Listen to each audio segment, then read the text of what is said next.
Good morning students, I am Vaishnavi Kasaudhan and आज हम UP के डीएलएड के 4th सेमेस्टर के स्टूडेंट्स के लिए उनकी बुक इंग्लिश का फुल बुक रिविजन लाए हैं। ठीक है, एंड ये बुक ठाकुर पब्लिकेशंस द्वारा पब्लिश की गई है। तो बिना किसी देरी के हम सीधा चलते हैं हमारी बुक पे। तो पहला चैप्टर है हमारा theoretical aspects of English. So theoretical aspects की जब हम बात करते हैं, इंग्लिश लैंग्वेज टीचिंग की जब हम बात करते हैं, तो इसमें हमारे 3 टर्म्स बहुत इंपॉर्टेंट हो जाते हैं। सबसे पहला आ जाता है हमारा टर्म अप्रोच। ठीक है, अप्रोच का सिंपल से जो डेफिनेशन है वो जाएगा a set of assumptions dealing with the nature of language and the language learning. तो एक सेट ऑफ अजम्पशंस या कुछ चीजें जो हमने पहले से अज्यूम कर ली हैं एंड जिससे हम जिसके थ्रू हम लैंग्वेज के नेचर को और लैंग्वेज की लर्निंग को डील कर रहे हैं, वो है अप्रोच। ठीक है, इसकी डेफिनेशन कैम्ब्रिज इंटरनेशनल डिक्शनरी ने जो दी है वो है approach refers to the different theories about the nature, acquisitions of language and how languages are learned. So Cambridge international dictionary ने कहा कि अप्रोच का मतलब वो हो जाता है कि वो अलग अलग थ्योरीज जिसके थ्रू हम किसी लैंग्वेज को उसका नेचर समझते हैं और उसको लर्न करने के तरीके समझते हैं। ठीक है, सेकेंड जो टर्म इसमें इंपॉर्टेंट आ जाता है वो होता है हमारा मेथोडोलॉजी। ठीक है, या मेथड। सो मेथड या मेथोडोलॉजी ये वो चीजें हो जाती हैं जिनके थ्रू हम किसी लैंग्वेज को या किसी चीज को हम समझते हैं। तो इसकी 2 डेफिनेशन हमारे सामने जल्दी से देख लेते हैं। सो मेथड में be defined as a process of planning, selection and grading language material and items, techniques of teaching and so on. Method क्या हो जाता है? ये वो प्रोसेस हो जाता है जिसके थ्रू हम प्लान करते हैं, सेलेक्ट करते हैं लैंग्वेज के मटेरियल को और उसको ग्रेड करते हैं ताकि हम स्टूडेंट्स को या किसी को भी हम इजिली पढ़ा सके। एंड इसकी डेफिनेशन जो दूसरी एंटोनियो ने दी, उन्होंने कहा method is a particular trick, strategy और contrivance used to accomplish an intermediate objective. It must consist with a method and harmony with the approach as well. तो एंटनी ने कहा कि मेथड जो है वो पर्टिकुलर तरीके हैं जिसके थ्रू हम किसी चीज को या किसी सब्जेक्ट को हम समझते हैं एंड इसमें जो है प्रॉपर मेथड और अप्रोच के बीच में हार्मनी होनी चाहिए। लाइक मेथड कुछ और बात कर रहा है एंड अप्रोच हम कोई और यूज करें, ऐसा नहीं होना चाहिए, दोनों साथ में होने चाहिए। ठीक है, लास्ट जो टर्म हमारा आ जाता है वो होता है हमारा टेक्निक्स। तो टेक्निक से वो तरीके हो जाते हैं जिसके थ्रू हम किसी चीज को सीखेंगे। डेफिनेशन जल्दी से देख लेते हैं। A technique is that which happens within the classroom and is consistent with the method. It may be described as a particular trick or strategy used to accomplish an immediate objective. So technique ये वो तरीके हो जाते हैं या वो चीजें हो जाती है जो क्लासरूम में हो रही हैं, जिसके थ्रू डिफरेंट मेथड्स के थ्रू हम स्टूडेंट्स को क्लासरूम में चीजें सिखा रहे हैं एंड इससे हमें एक इमीडिएट ऑब्जेक्टिव, जो ऑब्जेक्टिव हमने डिसाइड किया, जैसे आज आपने क्लास में डिसाइड किया कि मुझे बच्चे को ए पढ़ाना है, तो वो ए कैसे उसको समझाना है, कैसे उसे रिकॉग्नाइज कराना है, ये आपका एक ऑब्जेक्टिव हो गया। ठीक है, जल्दी से तीनों के बीच का रिलेशन देख लेते हैं। तो टेक्निक्स, कई सारी टेक्निक से मिलकर एक मेथड बनता है। मतलब एक मेथड को समझाने के लिए हम कई सारी टेक्निक्स यूज करते हैं जिससे हम एक मेथड समझा सकते हैं। ठीक है, एंड कई सारे डिफरेंट मेथड्स का हम यूज करते हैं ताकि हम एक प्रॉपर अप्रोच किया या एक प्रॉपर तरीका ढूंढ सके चीजों को समझाने का। ठीक है, अब चलते हैं सीधा different types of approach and methods. So approaches की जल्दी से हम बात करते हैं मेथड्स की। सबसे पहला है हमारा ग्रामर कम ट्रांसलेशन मेथड। सो इस मेथड में क्या होता है? इस मेथड में हम बच्चे को ग्रामर सिखा रहे होते हैं। एज अ टीचर आप बच्चे को ग्रामर सिखा रहे होगे, बट आप ट्रांसलेशन का यूज कर रहे होगे। लाइक अगर आप सेंटेंस बोल रहे हो he is a good boy, he is a good boy, तो इसका आप क्लास में ट्रांसलेशन भी दे रहे होगे कि वह एक अच्छा लड़का है एंड इसके थ्रू आप बच्चे को ग्रामर और लैंग्वेज सिखा रहे होगे। ठीक है, नेक्स्ट आ जाता है हमारा डायरेक्ट मेथड। इसमें हम ट्रांसलेशन नहीं करते हैं, इसमें हम बच्चे को डायरेक्टली बता रहे होते हैं। इंग्लिश में ही कन्वर्सेशन हो रहा होता है, इंग्लिश में ही उसको पूरी चीजें समझानी रहेंगी। लाइक अगर हम कोई लैंग्वेज आपको सिखा रहे हैं, so instead of conveying things in Hindi, I can directly convey it in English. अगर मैं आपसे सिर्फ सिर्फ इंग्लिश में ही बात करती हूँ एंड पूरा टॉपिक जो है आपको इंग्लिश में ही समझा रही हूँ, तो मैं डायरेक्ट मेथड का यूज कर रही हूँ। नेक्स्ट मेथड जो है वो है ड्रिल मेथड। ड्रिल मेथड ये आर्मी लोगों के लिए इन्वेंट हुआ था, अभी तो हम लोग स्टूडेंट्स के लिए भी यूज करते हैं। एंड इसमें हम बच्चे से क्या कहते हैं, एक ही चीज को बार बार करो। लाइक छोटे बच्चों को अगर स्पेलिंग याद करानी होती है, अगर मुझे किसी बच्चे को एलिफेंट की स्पेलिंग याद करानी है, तो मैं उसकी कॉपी में एलिफेंट लिख दूं और उसके बाद मैं कहूँ इसकी स्पेलिंग 5 टाइम्स लिखो और बोल बोल के लिखना। तो ये मैंने क्या किया, ये मैंने ड्रिल मेथड का यूज कर लिया कि मैं बार बार उससे कह रही हूँ कि एक ही चीज को बार बार लिखो ताकि उसकी मेमोरी में आ जाए। ठीक है, नेक्स्ट मेथड पे चलते हैं। नेक्स्ट मेथड है हमारा बाइलिंगुअल मेथड। तो बाइलिंगुअल मेथड, इसमें हम 2 लैंग्वेजेस में, लाइक हम हिंदी में भी बच्चे को चीजें बता रहे हैं और इंग्लिश में भी चीजें बता रहे हैं, जैसे मैं कर रही हूँ। यहाँ पे मैटर इंग्लिश में लिखा हुआ है, मैं इंग्लिश में भी बोल रही हूँ, हिंदी में भी चीजें बोल रही हूँ, एंड दोनों लैंग्वेजेस को यूज करके मैं आपको चीजें समझा रही हूँ। तो ये मेथड हो जाएगा हमारा बाइलिंगुअल मेथड। ठीक है, लास्ट मेथड जो है वो है हमारा doctor West new method. Doctor West का कहना था कि अगर हम किसी स्टूडेंट को या किसी इंसान को एक नई लैंग्वेज सिखाना चाह रहे हैं तो इसमें हमें उसे रीडिंग कराने की या उसको कम्युनिकेट करने की कोई जरूरत नहीं, लर्न करने की उसे जरूरत नहीं है, वो रीडिंग करके ज्यादा अच्छे से समझ सकता है। ही फोकस्ड मेनली ऑन रीडिंग, कि बच्चे को आप ज्यादा से ज्यादा रीड कराओ, ज्यादा से ज्यादा उसको वो चीजें सुने, ज्यादा से ज्यादा रीड करें, एंड इसके थ्रू जो है उसको लैंग्वेज आ जाएगी। उसे राइट करने की जरूरत नहीं है, उसे जो बेसिक ग्रामेटिकल कॉन्सेप्ट है उन्हें वो समझने की जरूरत नहीं है, वो डायरेक्टली बिना कम्युनिकेट किए रीड करके चीजें समझ सकता है। ये था डॉक्टर न्यू वेस्ट का। नेक्स्ट हम चलते हैं, नेक्स्ट अप्रोच है, नेक्स्ट हम अप्रोच की बात करते हैं जिसमें हम बात करते हैं स्ट्रक्चरल अप्रोच की। तो इसमें 4 स्टेप्स आपके हो जाते हैं। स्ट्रक्चरल अप्रोच नाम से क्लियर हो रहा है कि आप एक प्रॉपर स्ट्रक्चर बना रहे हो एंड उसके बाद आप चीजें कर रहे हो। तो पहला स्टेप हो जाता है आपका सिलेक्शन का, ठीक है। इसके बाद हो जाता है आपका ग्रेडिंग या ग्रेडेशन, फिर इसके बाद आता है आपका प्रेजेंटेशन, एंड लास्ट में आ जाता है आपका प्रैक्टिस।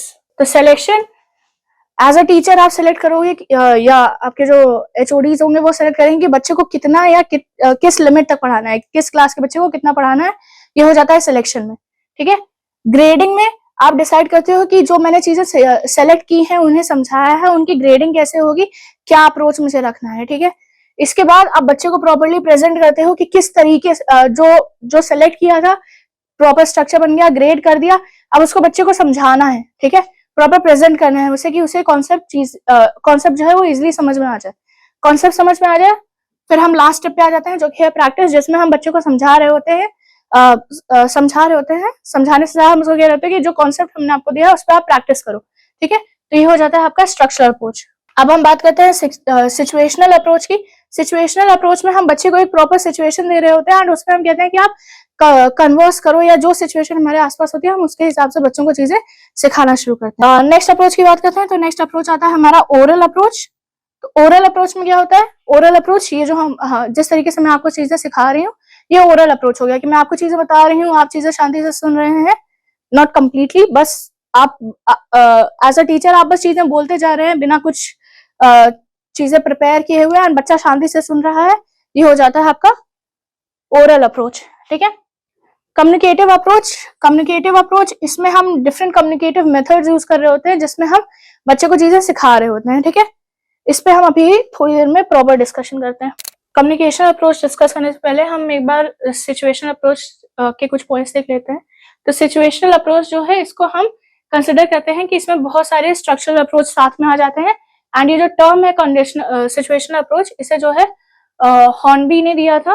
ठीक है, एंड ये सबसे ज्यादा जो है चला है, आर्टिकल पब्लिश हुआ था ELT का 1950 में।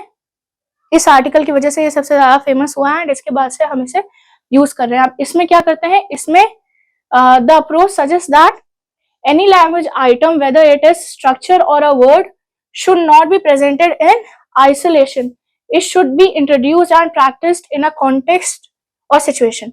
तो इसमें क्या कहा कि अगर हम कोई भी लैंग्वेज या कोई भी चीज बच्चे को सिखा रहे हैं, उसकी प्रैक्टिस करा रहे हैं, तो प्रैक्टिस सिखाने के बाद, प्रैक्टिस कराने के बाद हमें उसका जो है सिचुएशनल या कंडीशनल कॉन्टेक्सुअल यूज क्या होगा। जैसे अगर आपने बच्चे को बता दिया कि दिस इज अ बॉल, या ये एप्पल की स्पेलिंग आपने बता दी बच्चे को, ठीक है, आपने बच्चे को एप्पल की स्पेलिंग बता दी, तो अब ये एप्पल की स्पेलिंग का यूज या दिस इज ये एप्पल की स्पेलिंग का यूज कहाँ हो सकता है। तो एप्पल की स्पेलिंग का यूज कहाँ हो सकता है, जब आप बात कर रहे हो या सेंटेंस लिख रहे हो दिस इज एन एप्पल, ठीक है, तो वहां पे आपको एप्पल की स्पेलिंग आना जरूरी। तो ये कॉन्टेक्सुअल हो गया कि एप्पल की स्पेलिंग या किसी भी चीज को कहाँ पे किस सिचुएशन में यूज करेंगे, आप उसके हिसाब से बच्चे को सिखा रहे हो। ठीक है, एंड अब हम चलते हैं कम्युनिकेटिव अप्रोच पे। कम्युनिकेटिव अप्रोच, इसको हम जो है कम्युनिकेटिव लैंग्वेज टीचिंग CLT के नाम से भी जानते हैं, एंड इसमें जो है टीचर जो है वो ग्रामर पे फोकस तो करेगा ही, ठीक है, लैंग्वेज के ग्रामर पे फोकस करेगा, एंड क्लास जो रहेगी वो टीचर सेंटर्ड रहेगी, मतलब मेन फोकस जो रहेगा वो टीचर पे रहेगा, एंड टीचर ही बच्चों को चीजें बता रही होगी कि कैसे कैसे क्या क्या करना है, ठीक है। इसके जल्दी से की एलिमेंट्स डिस्कस करते हैं। तो की एलिमेंट्स कौन कौन से हो गए? Emphasis is given on learning to communicate through interaction in a target language. तो पहला है कि एम्फेसिस जो मेन पॉइंट रहता है वो ये रहता है कि आप जो लैंग्वेज आपको सिखाई जा रही है उसमें आप प्रॉपर्ली कम्युनिकेट कर लो, प्रॉपर्ली बात कर सको, ठीक है। Second, the introduction of authentic text in the learning situation. जो एक्चुअल ऑथेंटिक टेक्स्ट है वो उनका इंट्रोडक्शन बच्चों को दे दिया जाए, उनके बारे में बच्चों को चीजें बता दी जाए। नेक्स्ट है the provision of opportunities for learners to focus not only on the language but also on the learning process itself. अब ऐसी अपॉर्चुनिटीज बच्चों के लिए क्रिएट करना कि जिसमें जो लर्नर्स है हमारे वो सिर्फ लैंग्वेज समझने के लिए नहीं, लैंग्वेज लर्न करने के लिए नहीं, बल्कि वो जो पूरा प्रोसेस है उस पर फोकस करें एंड उसको एंजॉय करें, ठीक है। एंड नेक्स्ट है हमारा an enhancement of the learners own personal experience as an important contributing element to the classroom learning. तो इसमें क्या हो जा रहा है कि लर्नर की जो स्टूडेंट की जो पर्सनल एक्सपीरियंसेस हैं, जो वो क्लास में चीजें एक्सपीरियंस कर रहा है, वो एक इम्पॉर्टेंट एलिमेंट बन जाना चाहिए लर्नर के लिए। And attempt to link classroom language learning with language activation outside classroom.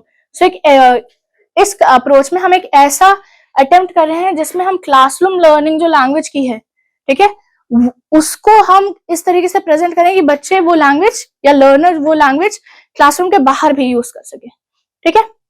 आगे चलते हैं। नेक्स्ट टॉपिक हमारा आ जाता है listening with comprehension. Listening with comprehension में क्या हो जाता है कि आपके पास टेक्स्ट दिया नहीं हुआ है, आप किसी चीज को लिसन कर रहे हो, सुन रहे हो, एंड उसके बाद आप उसको कॉम्प्रिहेंड करने की कोशिश कर रहे हो। एंड कॉम्प्रिहेंड का मतलब क्या होगा? किसी चीज को समझना। तो किसी चीज को सुन के जब आप समझ रहे हो, उसका एक आप मतलब निकाल रहे हो, वो हो जाते हैं हमारा लिसनिंग कॉम्प्रिहेंशन, ठीक है। तो इसकी जो डेफिनेशन है जल्दी से देख लेते हैं। हैमर्ड ने इसकी डेफिनेशन 2013 में दी।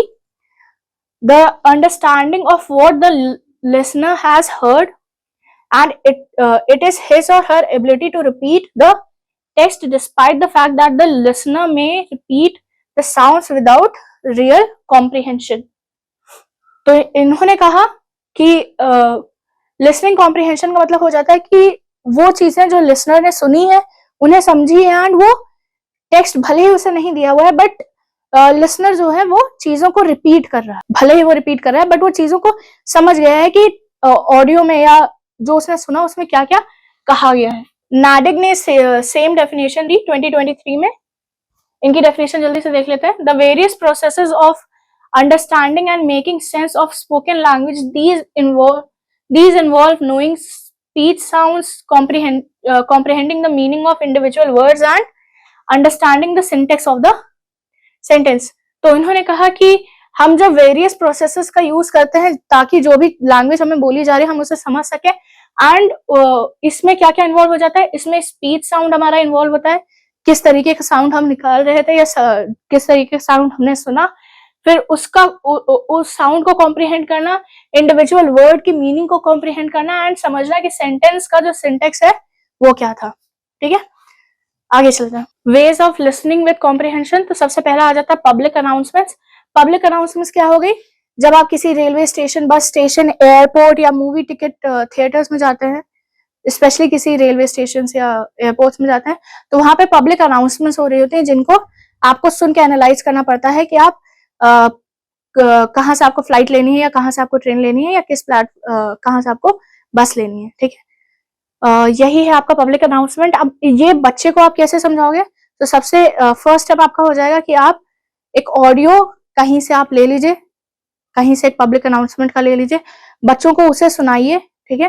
एंड उसके बाद आप बच्चों से, जो बच्चों ने ऑडियो सुना है, ठीक है, उनसे रिलेटेड क्वेश्चंस करिए कि आपने ऑडियो सुन लिया, आप बताइए कि कौन सी ट्रेन की बात हो रही थी, किस प्लेटफॉर्म की बात हो रही थी, अगर आपने रेलवे स्टेशन से लिया है तो वो ऑडियो। सेकेंड है कि आप ऑडियो आपने ले लिया है, बच्चों को सुनाने से पहले आप उनको प्रॉपर बता दीजिए कि हम रेलवे स्टेशन का ऑडियो है या बस स्टेशन का ऑडियो है, ठीक है।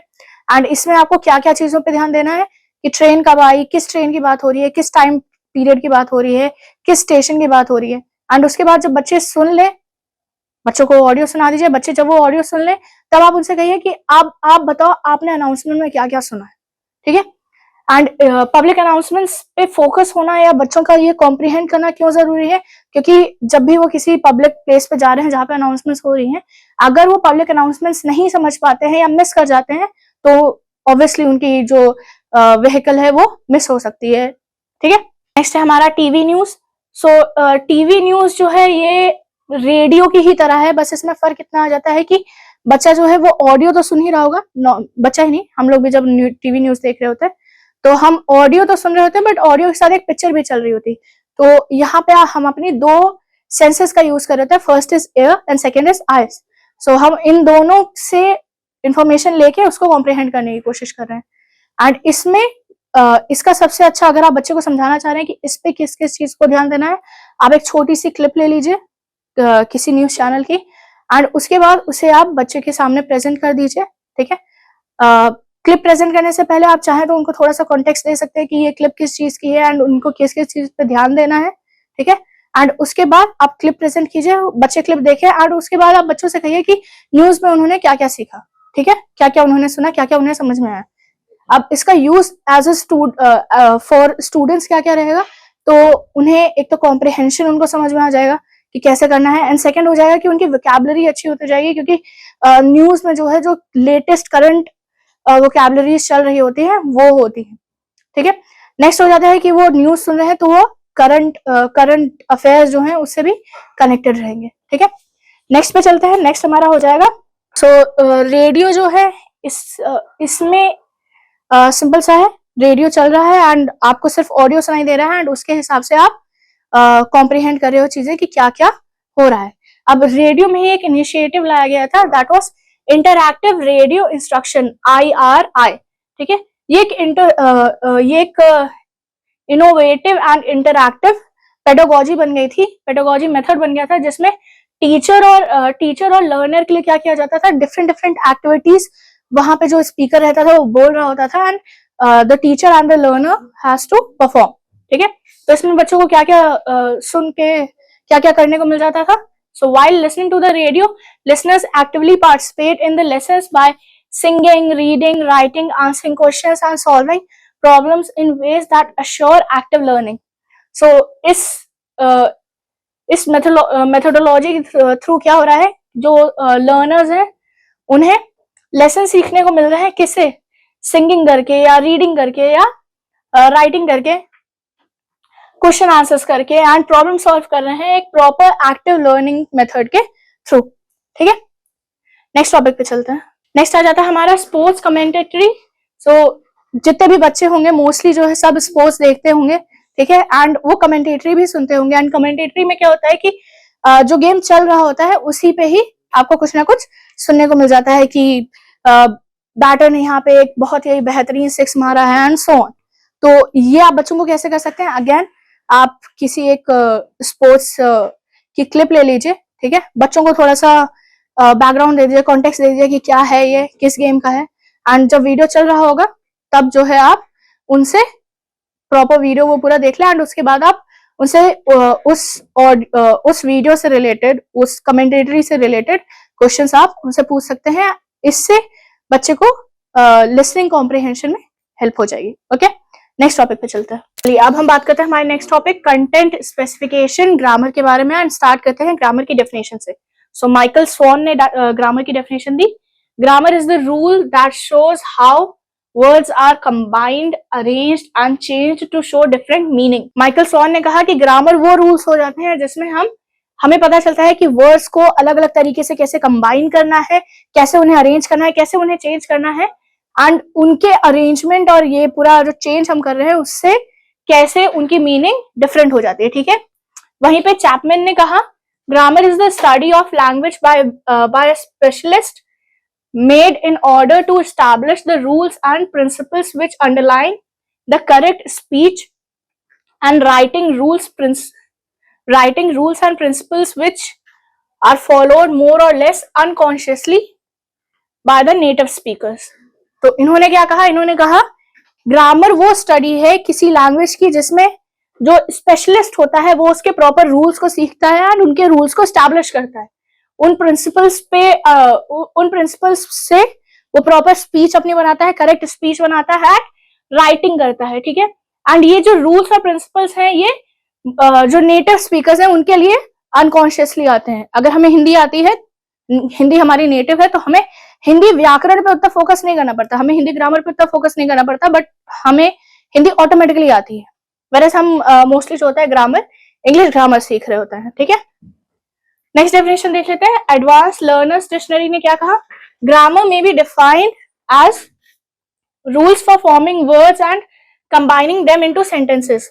सो ग्रामर, एडवांस लर्नर डिक्शनरी ने डेफिनेशन दी कि ग्रामर वो रूल्स हैं जिनके थ्रू हम वर्ड्स फॉर्म करते हैं एंड उन्हें कंबाइन करते हैं ताकि हम सेंटेंसेस बना सके। वहीं पे ऑक्सफोर्ड रेफरेंस डिक्शनरी ने कहा defined as phonology, morphology and syntax. So इन्होंने कहा ग्रामर में जो है हम सीखते हैं कि किसी वर्ड को कैसे प्रोनाउंस कर सकते हैं, यानी कि उसका फोनोलॉजी, कैसे वर्ड्स फॉर्म होते हैं यानी कि उसकी मॉर्फोलॉजी, एंड उनका बेसिक स्ट्रक्चर क्या होता है यानी कि उनका सिंटेक्स, ठीक है। ग्रामर हमें क्यों सीखनी चाहिए? तो पहला तो है कि भैया लैंग्वेज इफेक्टिवली आ जाएगी, ठीक है। अंडरलाइन ग्रामर के रूल्स पता चल जाते हैं। जो स्टूडेंट होता है उसको इंग्लिश ग्रामर का प्रॉपर स्ट्रक्चर पता चल जाता है। जो स्टूडेंट्स होते हैं उन्हें प्रॉपर पैटर्न पता चल जाता है एंड ग्रामेटिकल स्ट्रक्चर को प्रॉपर रख के वो अपनी कन्वर्सेशन को शॉर्ट कर सकते हैं, डिस्कशन को शॉर्ट रख सकते हैं, ठीक है। एंड ये स्टूडेंट को इनेबल करता है कि वो एक इंटीग्रेटेड फॉर्म में मीनिंग समझे, उसको यूज करे अपने एकेडमिक पर्पस के लिए, ठीक है। आगे चलते हैं। अब बात करते हैं हम लोग ग्रामर में क्या क्या आता है। Part of speeches, sentences, active passive voices, direct indirect speeches, tenses, synonyms, antonyms, translations, item and phrases, proverbs, letter writing, story writing, essay writing, dialogue writing, composition, comprehension, figure of speech and last में प्रेसी writing या paraphrasing. And most of the topic हम इसी video में discuss करने वाले हैं short में, तो ध्यान रखिएगा। कुछ नॉर्मल एरर्स देख लेते हैं जो बच्चों से यूजुअली हो जाते हैं। पहला एरर है एक्सेप्ट और एक्सेप्ट में अगर ये स्पेलिंग दी हुई है यानी कि ACCEPT, इसका मतलब हो जाता है कुछ लेना, कुछ एक्सेप्ट करना। आई एक्सेप्ट योर अपॉलॉजी, ठीक है। अगर यहाँ पे दे दिया गया है EXCEPT, इसका मतलब हो जाता है इसके अलावा। So every boy is here except Henry, मतलब सारे लड़के यहाँ हैं एक्सेप्ट हेनरी के अलावा बाकी सब लोग यहाँ पे। नेक्स्ट आ जाता है already and already and already. So already की जब हम बात करते हैं मतलब सब तैयार है, ठीक है। ऑलरेडी जब हम कहते हैं तो हम कहते हैं कि पहले से हो गया। तो एग्जांपल देख लीजिए, मेरियन इज टायर्ड ऑलरेडी, मतलब मेरियन अभी से ही वो थक गई है। Louis already has finished the painting, तो लुइस ने पहले से ही पेंटिंग जो है वो फिनिश कर ली है, ठीक है। आगे चलते हैं। नेक्स्ट आ जाता है all right and all right. All right इसका मतलब हो जाता है सब सही, ठीक है, सब सही। ऑल राइट इसका भी कुछ हद तक मतलब हो जाता है सब सही। तो देख लो, एवरीथिंग इज ऑल राइट यानी कि ये गलत है। सेंटेंस क्या होना चाहिए? वैसे तो समझ में आ रहा है कि आप कह रहे हैं कि सब सही है, बट एग्जैक्ट सेंटेंस क्या होना चाहिए? एवरीथिंग वाज ऑल राइट यानी कि सब सही था। All together and all together, जब हम इसकी बात करते हैं तो हम कहते हैं कि हर चीज जो है वो एक साथ है, एक लोकेशन में है। और जब हम ऑल टुगेदर कहते हैं तो हम कह देते हैं पूरा साथ में। नेक्स्ट पे चलते हैं। नेक्स्ट है हमारा illusion, illusion and delusion. So illusion का क्या हो जाएगा? इल्यूजन का मतलब हो जाता है किसी चीज के रेफरेंस में जब आप कुछ दे रहे होते हैं तब आप एल्यूड कर रहे होते हो, तब आप उसका रेफरेंस दे रहे होते हो, ठीक है। डिल्यूजन जब आप किसी चीज को लेके आपके माइंड में जो है एक फॉल्स इंप्रेशन बन जाता है। आजकल ये फ्रेज चला है, delusion is the new solution, तो आप उससे रिलेट कर सकते हो। नेक्स्ट है इल्यूजन। सो किसी सिचुएशन को जब आप मिस इंटरप्रेट कर लेते हो अपने सेंसेस की वजह से एंड आप उसको एक अलग डायमेंशन में ले लेते हो या एक अलग कॉम्प्रिहेंशन उसका ले लेते हो, तब आ जाता है इल्यूजन, ठीक है। मैजिशियंस जो होते हैं वो इल्यूजन दे रहे होते हैं। वहीं पे आप कुछ देख रहे हो एंड अचानक से आपको लगा कि ये ऐसा नहीं या कुछ वैसा है, कुछ अलग है, ये वो डिल्यूजन हो जाता है। एलन एलम एंड एलन, ठीक है। सो ये जो है ये फीमेल ग्रेजुएट्स को कहा जाता है। एलम इसी का प्लूरल है ये एलन, ठीक है। मेल ग्रेजुएट्स को एलोनिस कहा जाता है, दोनों के लिए डिफरेंट है, एंड इसी का जो है प्लूरल हो जाता है एलोनी, ठीक है। नेक्स्ट चलते हैं। एंड इसका यूज यूजुअली हम लोग फॉर्मल स्क्रिप्ट में कर लेते हैं या फॉर्मल कॉन्टेक्स्ट में कर रहे होते हैं। Can not and can not. Can not नहीं कर सकते, you can not do that.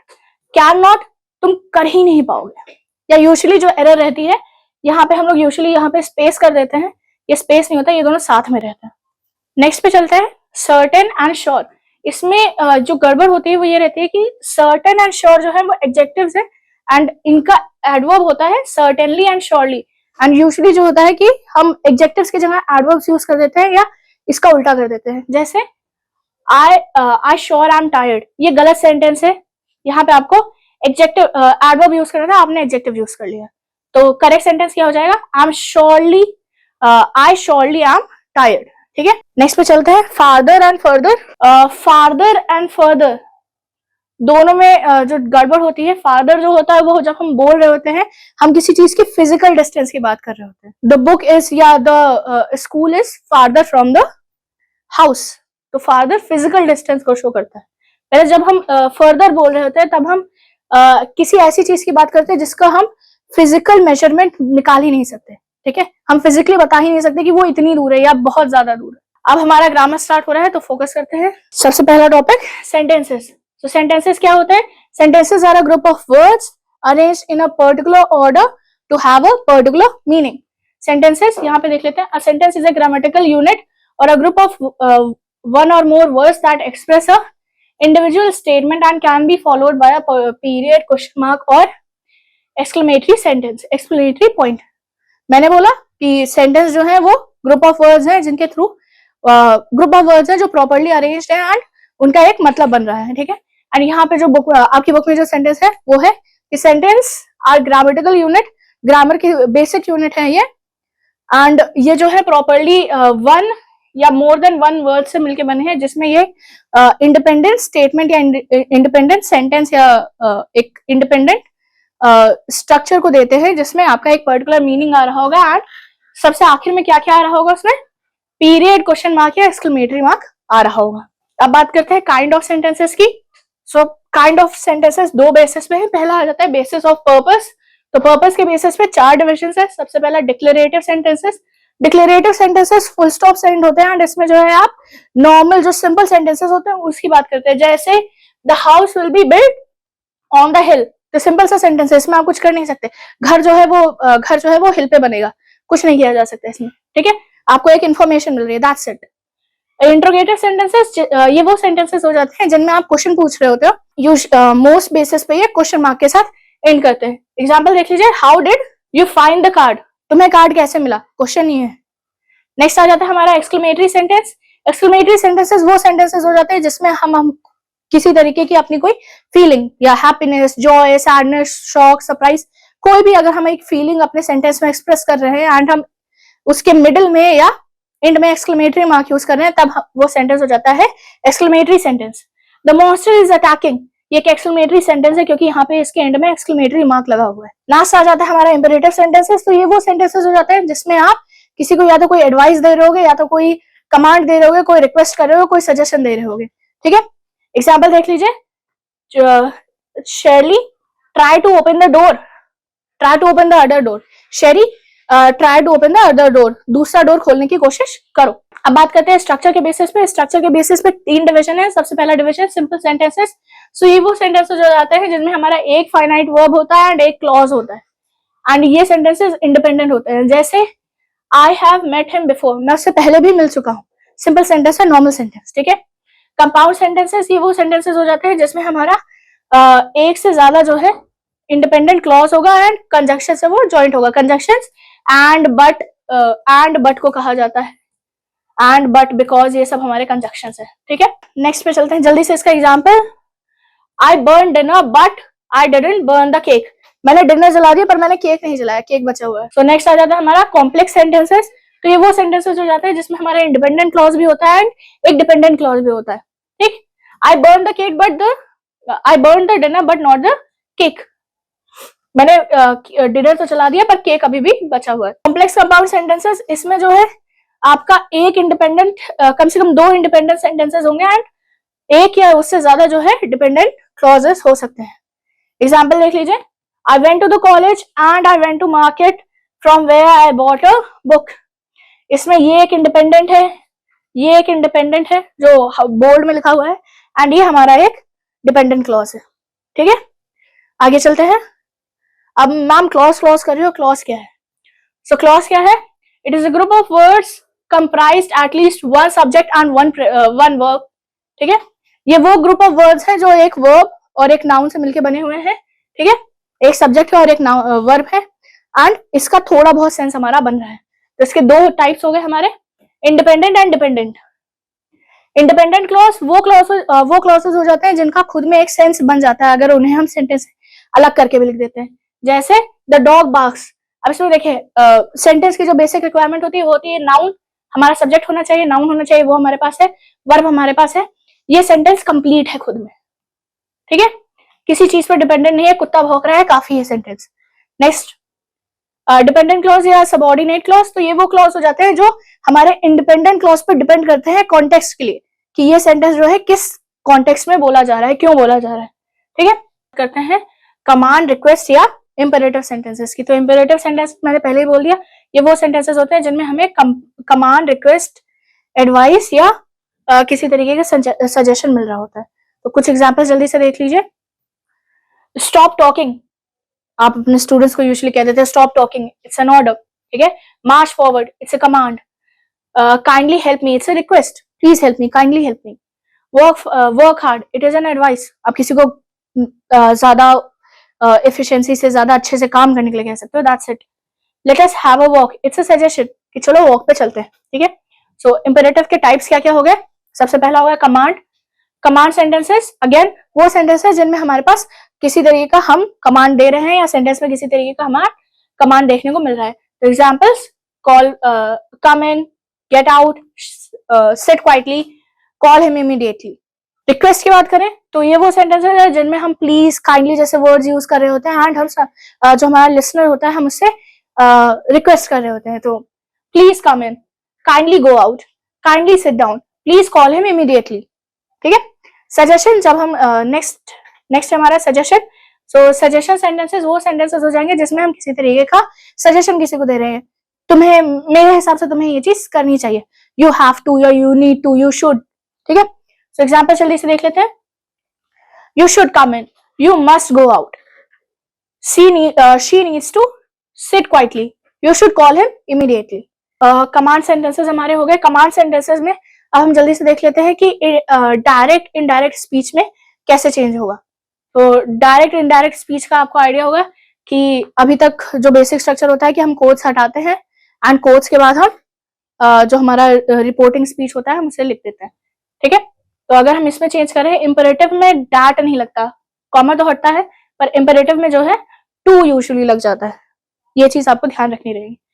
तो अगर आपका सेंटेंस है डायरेक्ट में, Ram said to Arjun go away, तो इसका हो जाएगा राम ऑर्डर्ड, क्योंकि वो ऑर्डर कर रहा है, Ram ordered Arjun to go away. ये चीज ध्यान रखिएगा कि ये सेड टू जो है ये यूजुअली जिस टाइप का सेंटेंस होता है उसमें हम चेंज कर देते हैं।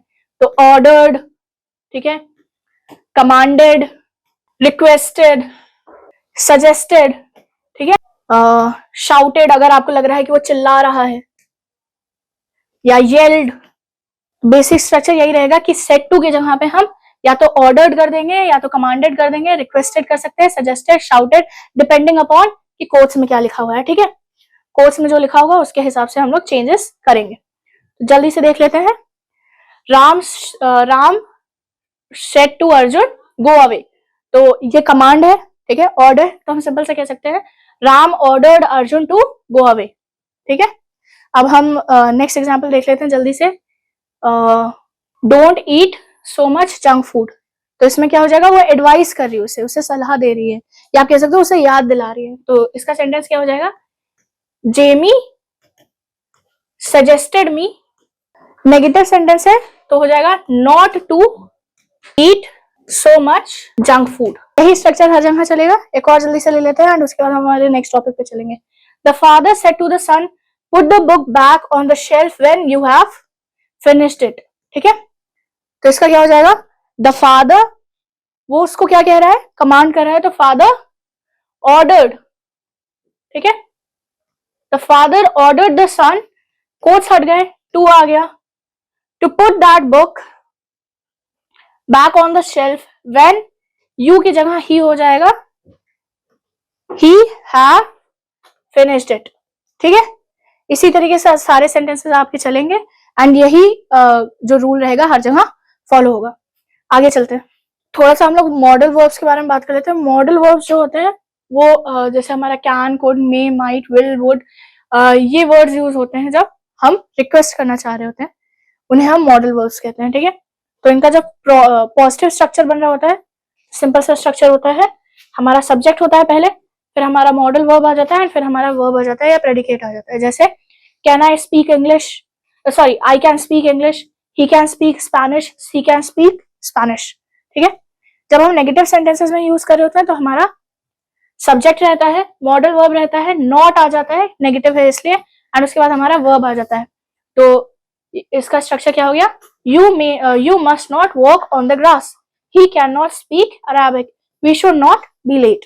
ठीक है, इंट्रोगेटिव में, तो इंट्रोगेटिव जब हम सेंटेंसेस बना रहे होते हैं तो सबसे पहले हमारा मॉडल वर्ब आ जाता है, फिर हमारा सब्जेक्ट आता है, फिर हमारा वर्ब आ जाता है। Examples, may I help you, can I have another piece of the cake please, would you like to come with us. अब जल्दी से इनके यूजेस देख लेते हैं। तो कैन कुड का सबसे पहला यूज हो जाता है जब हम अपनी एबिलिटी को एक्सप्रेस करना चाह रहे हैं, जब हम कहना चाह रहे हो कि हम ये चीज कर सकते हैं, like the bird can fly. ठीक है, इसके अलावा जब हमें किसी चीज की पॉसिबिलिटी दिखानी होती है, जर्नल सेंस में जब हमें पॉसिबिलिटी दिखानी होती है तब हम कहते हैं कैन का यूज कर लेते हैं। तो इसका एग्जांपल ले लेते हैं, I can get cold there at the night so I take a jacket. It can get cold there at night so I take a jacket. Possibility, जब हम इन जर्नल पॉसिबिलिटी को एक्सप्लेन कर रहे होते हैं तब हम कैन का यूज करते हैं। It can get cold there at night so I take a jacket. जब हम किसी चीज को अपनी हेल्प ऑफर कर रहे होते हैं तब भी हम कैन का यूज करते हैं। Can I carry your bag for you. जब हम किसी चीज की परमिशन मांगना चाह रहे होते हैं एंड ये फॉर्मल सेंस में नहीं होता, तब भी हम किसी चीज तभी जो हम कैन का यूज करते हैं। ठीक है, कुड का यूज जल्दी से देख लेते हैं। अगेन, एबिलिटी शो करने के लिए पास्ट में, ठीक है, परमिशन शो करने के लिए फ्यूचर या पास्ट में, प्रेजेंट पॉसिबिलिटीज शो करने के लिए एंड पॉसिबिलिटी या एबिलिटी शो करने के लिए हम यूज करते हैं। ठीक है, मे माइट कैन, जहां जहां कैन यूज हो सकता है, अगर उसके पास्ट सेंस में हम बात करेंगे वहां वहां हम कुड का यूज करेंगे। ठीक है, मे माइट की बात करें तो सबसे पहला हो जाता है पॉसिबिलिटी के लिए। अगर हम किसी चीज की पॉसिबिलिटी बोल रहे हैं तब राशि में कम टुडे, राशि शायद आ जाए। ठीक है, टू एक्सप्रेस परमिशन, जब हमें किसी चीज की परमिशन चाहिए होती है या हम किसी को परमिशन दे रहे होते हैं फॉर्मल सेंस में, ठीक है, तब हम मे का यूज करते हैं। जब हम किसी चीज की विश, होप या फेथ के बारे में बात कर रहे होते हैं, मे गॉड हेल्प यू। ठीक है, गॉड तुम्हारी रक्षा करे, जब हम बोल रहे होते हैं तब हम विश कर रहे होते हैं। पर्पस, जब हम अपना या किसी का पर्पस शो कर रहे होते हैं। ठीक है, she is working hard so that she may win a scholarship. मेहनत इसलिए कर रही है ताकि उसे एक स्कॉलरशिप मिल सके। तो माइट का भी जैसे कैन के लिए कुड था, पास्ट में हम यूज कर रहे थे, वैसे ही मे का भी माइट जो है वो पास्ट रहेगा। तो लेस पॉसिबिलिटी शो करने के लिए, परमिशन शो करने के लिए या गेस्ट शो करने के लिए।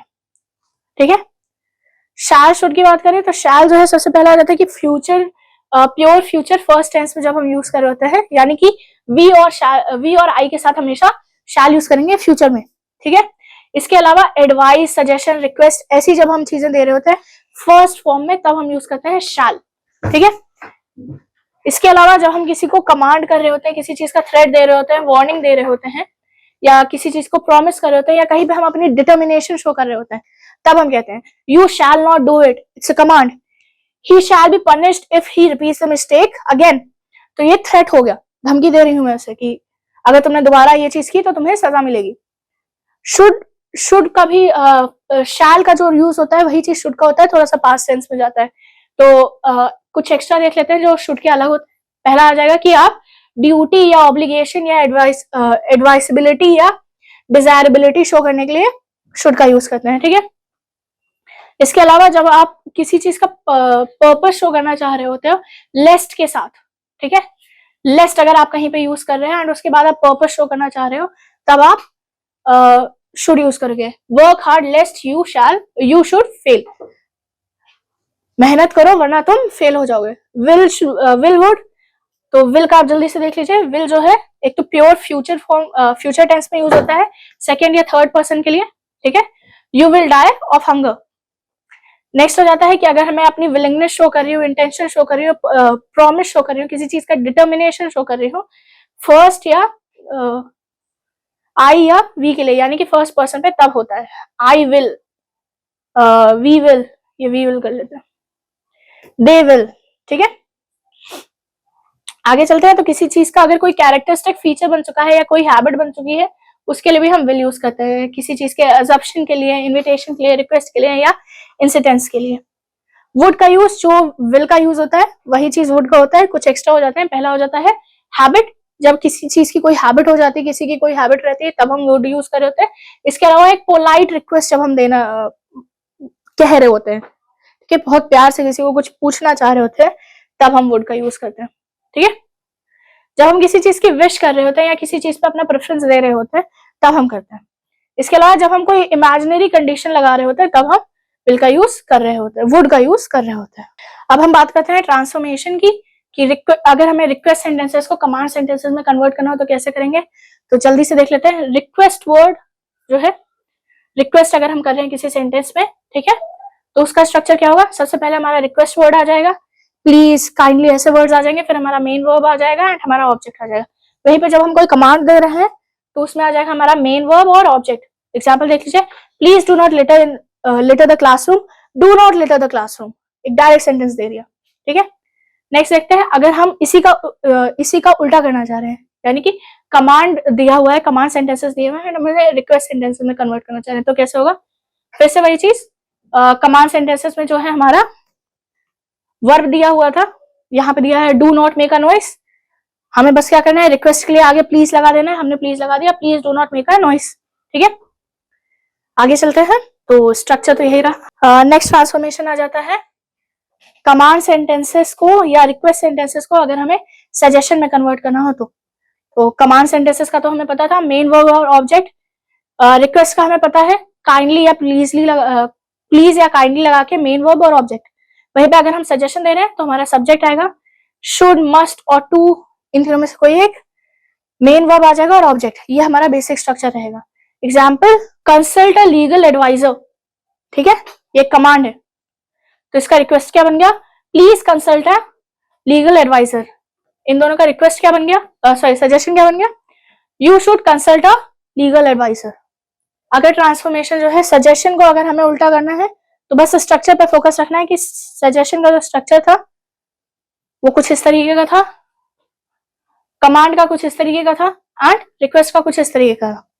तो जब हम इसके एग्जांपल्स की बात करेंगे या हम ट्रांसफॉर्मेशन की बात करेंगे तो ट्रांसफॉर्मेशन हो जाएगा, you should consult a legal adviser, तो इसका क्या हो जाएगा, consult a legal adviser, direct sentence. Please consult a legal adviser, please लगा के शांति से बोल दिया, कर लो, ठीक है। अब आपकी बुक में कुछ एक्सरसाइजेस दी हुई हैं, आप उनको प्रैक्टिस कर सकते हैं एंड ये आपके लिए बहुत हेल्पफुल रहेगी। हम नेक्स्ट टॉपिक पे चलते हैं। अब हम बात करते हैं टेंसेस की। तो टेंसेस क्या हो जाते हैं, ये किसी चीज का एक्शन बता रहे होते हैं टाइम के पर्सपेक्टिव में, ठीक है। तो इसके काइंड्स की बात करते हैं जल्दी से। तो इसके 3 बेसिक काइंड्स है, ठीक है। पहला जाता है हमारा प्रेजेंट टेंस, जिसको हम लोग हिंदी में बोलते हैं वर्तमान काल। फिर आ जाता है हमारा पास्ट टेंस, जिसको हम लोग हिंदी में बोलते हैं भूतकाल। एंड इसके बाद आ जाता है हमारा फ्यूचर टेंस, भविष्य काल, ठीक है। इन तीनों के 4 सब डिविजन है। तो indefinite, continuous, perfect tense and perfect continuous. ऐसे ही पास्ट में रहेगा एंड ऐसे ही फ्यूचर में रहेगा। तो टोटल जो टेंस का डिविजन हो गया वो 12 डिविजन हो गए, ठीक है। हम चलते हैं सबसे पहले हमारे प्रेजेंट टेंस में।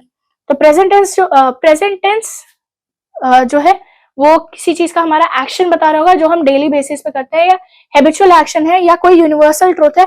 जब हम उसकी बात कर रहे होंगे तब हम प्रेजेंट टेंस की बात कर रहे होंगे, ठीक है। इसका सबसे पहला टाइप आ जाता है हमारा प्रेजेंट इंडेफिनिट। प्रेजेंट इंडेफिनिट में हर वो चीज आ जाती है जो हम हर वो एक्शन जो रेगुलर बेसिस पे होता है, यूनिवर्सल ट्रुथ है, हैबिचुअल एक्शन है, जर्नल ट्रुथ है, या किसी तरीके का एक्सक्लेमेटरी है जहां पे हम एक एक नॉर्मल चीज को एक्सप्रेस कर रहे हैं, ठीक है। ये हो जाता है हमारा प्रेजेंट इंडेफिनिट सिंपल सेंटेंसेस जो हमारे नॉर्मल बेसिस पे, ठीक है। इसका स्ट्रक्चर जल्दी से देख लेते हैं। पॉजिटिव सेंटेंस है तो इसका स्ट्रक्चर हो जाएगा, सबसे पहले हमारा सब्जेक्ट, फिर हमारा first form of verb, and उसके बाद हमारा ऑब्जेक्ट, या आप कह सकते हो प्रेडिकेट, ठीक है। I play with a ball, we play with a ball, ये नॉर्मल सेंटेंसेस है, सिंपल सेंटेंसेस, ठीक है। अब हम बात करते हैं नेगेटिव सेंटेंसेस की। तो नेगेटिव सेंटेंसेस में कुछ नहीं होगा, सिर्फ एक डिफरेंस रहेगा, वो रहेगा कि सब्जेक्ट आ जाएगा, एक डिफरेंस रहेगा, सब्जेक्ट आ जाएगा, सब्जेक्ट के बाद डू डज आ जाएगा, not first form of verb, and हमारा ऑब्जेक्ट या प्रेडिकेट। तो I do not play with a ball या we do not play with balls, ठीक है।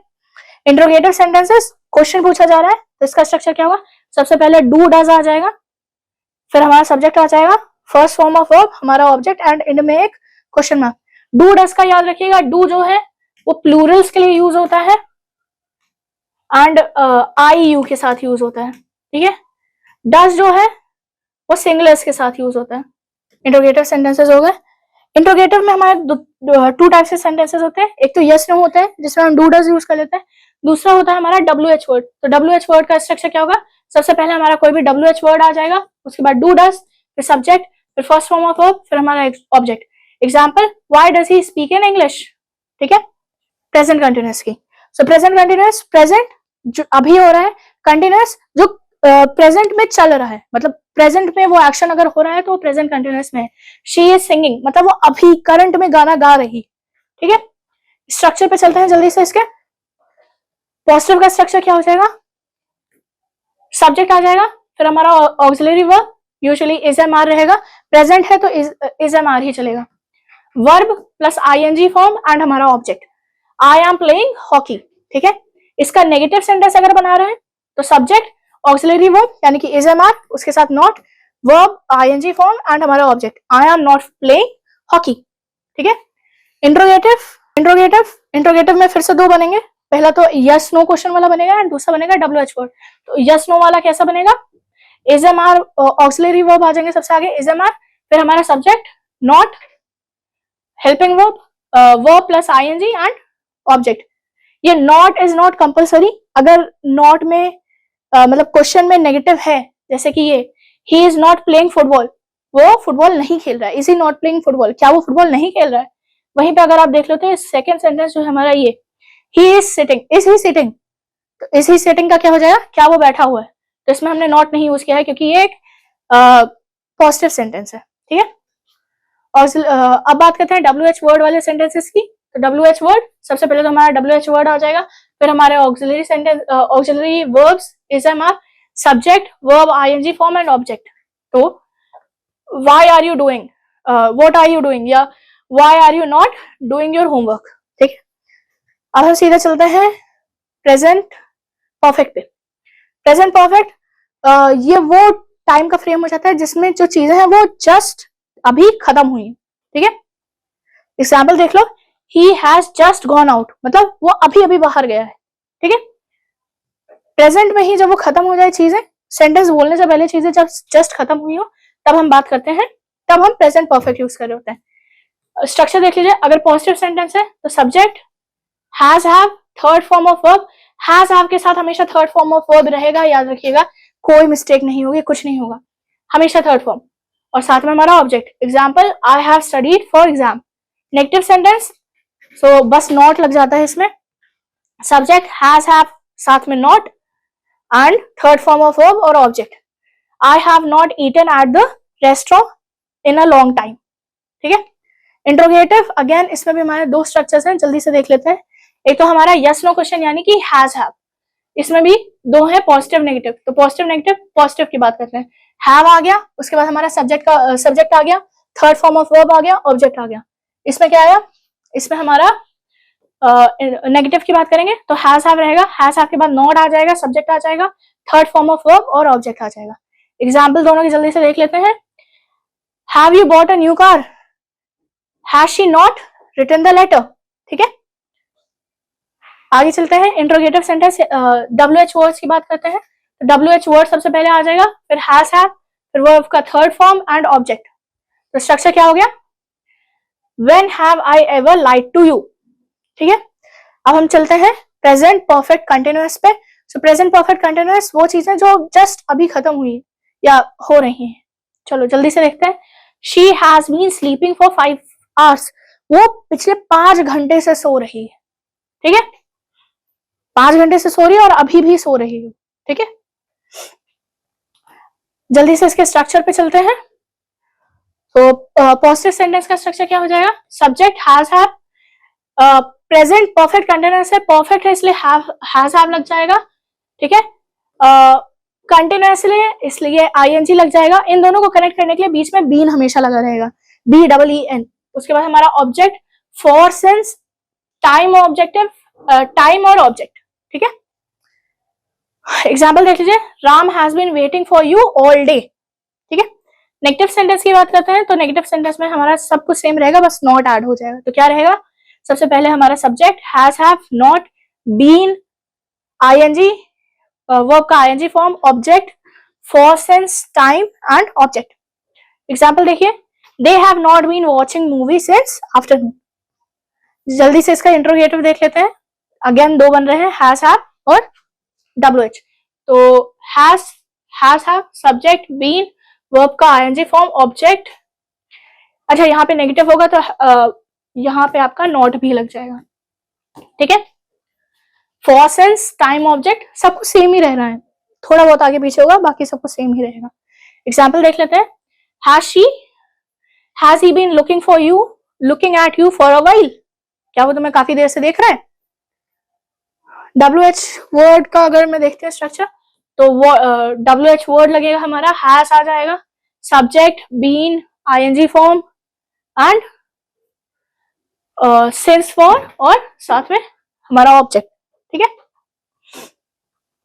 अब हम बात करते हैं, यहाँ पे कुछ एक्सरसाइजेस दी हुई हैं, वो आप अपने बुक में देख लीजिएगा, सॉल्व करने की कोशिश कीजिएगा, इजीली हो जाएंगे।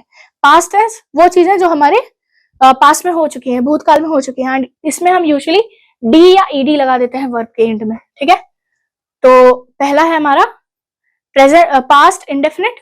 पास्ट इंडेफिनिट जो पास्ट में फिक्स हो गया है कि ये डिस्क्रिप्टिव है, कोई इवेंट को डिस्क्राइब कर रहा है, ये इवेंट पास्ट में खत्म हो चुका है। जैसे the streamer sailed yesterday, I received his letter a week ago. ठीक है, ये सब पास्ट में हो चुका है, खत्म हो चुका है। स्ट्रक्चर पॉजिटिव सेंटेंस अगर है तो सब्जेक्ट आ जाएगा, पास्ट है इसलिए second form of verb use होगा, एंड उसके बाद आ जाएगा हमारा object, I went to college. ठीक है, नेगेटिव है, नेगेटिव में नॉट लग जाएगा, कोई चेंज नहीं होगा। Subject did not, verb did के साथ जो है हमेशा वर्ब का फर्स्ट फॉर्म लगेगा। ये बेवकूफी मत कीजिएगा कि डिड के साथ वर्ब का फर्स्ट फॉर्म यूज कर दीजिए, सेकेंड फॉर्म यूज कर दीजिए, थर्ड फॉर्म यूज कर दीजिए। डिड के साथ हमेशा फर्स्ट फॉर्म ऑफ वर्ब ही आता है। तो did not, first form of verb and object. Example, I did not go to the college. Interrogative sentences की बात करते हैं, अगर यस नो क्वेश्चन आ रहा होगा तो डिड नॉट, सब्जेक्ट, वर्ब का first form, object and question mark. Example देख लेते हैं, did I go to college. WH word की बात कर लेते हैं जल्दी से। तो सबसे पहले आएगा WH वर्ड, उसके बाद आएगा डिड, नॉट, वर्ब का फर्स्ट फॉर्म, खत्म। व्हेन डिड आई गो, या वेयर डिड आई गो होगा यहाँ पे, वेयर डिड आई गो। अब हम बात करते हैं, अब चलते हैं पास्ट कंटिन्यूअस पे। सो पास्ट कंटिन्यूअस ये वो सेंटेंसेस हो जाते हैं जब आप पास्ट में ही चीजें बता रहे हो कि पास्ट में ये चीज हो रही थी, like it was getting darker. तो जिस टाइम पीरियड की आप बात कर रहे हो ना, उस टाइम पीरियड में अंधेरा होता चला जा रहा था। स्ट्रक्चर पे चलते हैं, तो सबसे पहले पॉजिटिव सेंटेंसेस। तो positive sentences subject, was were, verb plus ING, continuous में हमेशा आईएनजी रहेगा, याद रखिएगा। फिर हमारा ऑब्जेक्ट, एग्जांपल हो जाएगा I was sleeping, you were working and so on. अब नेगेटिव सेंटेंसेस की बात करते हैं, तो नेगेटिव सेंटेंसेस में क्या हो जाएगा स्ट्रक्चर, सिर्फ नॉट ऐड होगा, कहाँ पे, वाज वर के बाद। तो subject, was were, not, verb plus ING and object. तो सेंटेंस क्या बन जाएगा, I was not sleeping. Interrogatives में अगेन दो टाइप के बनेंगे, yes no and WH। Yes no का स्ट्रक्चर क्या हो जाएगा, was were, subject, verb plus ING and object. अगर इंट्रोगेटिव सेंटेंस पॉजिटिव में, नेगेटिव में होगा तो सब्जेक्ट के बाद जो है वो नॉट लग जाएगा, बाकी स्ट्रक्चर दोनों का सेम टू सेम रहेगा, ठीक है। अब बात करते हैं WH वर्ड की। WH वर्ड में क्या हो जाएगा, पहले तो हमारे WH वर्ड्स रहेंगे, ठीक है। उसके बाद was वर्ब, फिर हमारा subject form, ING form verb का एंड ऑब्जेक्ट। एग्जांपल देख लीजिए, was Maria doing yesterday, what Maria was doing yesterday। आगे चलते हैं पास्ट इंडेफिनिट पे। यहाँ पे कुछ एक्सरसाइजेस दी हुई हैं, आप अपनी बुक्स में देख सकते हैं, कोशिश करिए सॉल्व करने की, ठीक है। पास्ट परफेक्ट तो जिस टाइम इसमें हो जाता है, जिस टाइम पीरियड की आप बात कर रहे हैं उस टाइम पीरियड पे वो काम जस्ट खत्म हुआ। एग्जाम्पल के लिए, I met him in Delhi in 1996, I had seen him last 5 years before. तो मैं उससे जो है दिल्ली में 1969 में मिली एंड फिर मैंने उससे 5 साल पहले देखा। इसका स्ट्रक्चर जल्दी से देख लेते हैं। तो पॉजिटिव सेंटेंसेस का स्ट्रक्चर इतना याद रखिएगा, जैसे मैंने पहले बोला कि परफेक्ट में क्या होता है, वर्ब का थर्ड फॉर्म चल रहा होता है, पास्ट है इसलिए हैड चल रहा होगा, ठीक है। तो स्ट्रक्चर क्या हो जाएगा, सब्जेक्ट हैड, वॉज का थर्ड फॉर्म, वर्ब का थर्ड फॉर्म एंड ऑब्जेक्ट। इसमें एक और स्ट्रक्चर आ जाता है, अगर बिफोर आफ्टर की बात करेंगे तो देखिए सब्जेक्ट हैड, वर्ब का थर्ड फॉर्म, बिफोर या आफ्टर, उसके बाद हमारा दूसरा सब्जेक्ट एंड हमारा वर्ब का सेकंड फॉर्म या थर्ड फॉर्म, डिपेंडिंग आप आफ्टर यूज कर रहे हैं या बिफोर यूज कर रहे हैं। एग्जांपल जल्दी से देख लेते हैं। The teacher had taught French, before का सेंटेंस हो जाएगा ये वाला, देख लीजिए, I had saved my documents before the computer crashed. After का ये वाला है, I went to lunch after Ravi had finished his work. Next पे चलता है नेगेटिव सेंटेंसेस। तो हैड के बाद नेगेटिव सेंटेंसेस में नॉट लग जाएगा, बाकी पूरा स्ट्रक्चर सेम ही रहेगा। आप देख सकते हैं subject plus had, not, verb का third form and object. Before में भी सेम है, बस एक नॉट एक्स्ट्रा ऐड हो गया है हर जगह। आफ्टर वाले में डिड नॉट ऐड हो गया, वर्ब का फर्स्ट फॉर्म डिड के साथ फर्स्ट फॉर्म लगेगा, याद रखिएगा। Examples, she had not got so much cold before. दूसरा आपका एग्जाम्पल ये देख सकते हैं, they had not taught me everything before the exams have started। अब चलते हैं इंट्रोगेटिव में। तो इंट्रोगेटिव का यस नो का स्ट्रक्चर हो जाएगा, had plus subject plus verb का third form and object.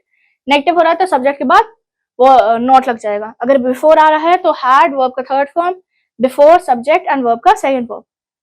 After आ रहा है तो डिड, सब्जेक्ट, वर्ब का first form, after subject, had, verb का थर्ड फॉर्म। अब चलते हैं हम हमारे WH सेंटेंसेस पे। तो WH सेंटेंसेस कैसे हो जाएंगे, इसका स्ट्रक्चर, WH वर्ड आ जाएगा हमारा, हैड, सब्जेक्ट, वर्ब का थर्ड फॉर्म, ऑब्जेक्ट, खत्म। एग्जांपल्स जल्दी जल्दी देख लेते हैं। Had she made design before her presentation, या they had they gone for a trip when you reach there. WH word का, how much had he drunk before you got to him. Okay, अब हम बात करते हैं future tenses की। अब हम बात करते हैं पास्ट परफेक्ट की, पास्ट परफेक्ट कंटिन्यूअस की। पास्ट परफेक्ट कंटिन्यूअस ये उस टाइम पीरियड की बात हो रही है कि जब एक काम पहले हो चुका है, लाइक पास्ट में ही बात हो रही है, एक काम हो चुका है एंड उसी के कंटिन्यूएशन में दूसरा काम चल रहा है। एग्जांपल देख सकते हैं, at the time he had been writing a novel for 2 months।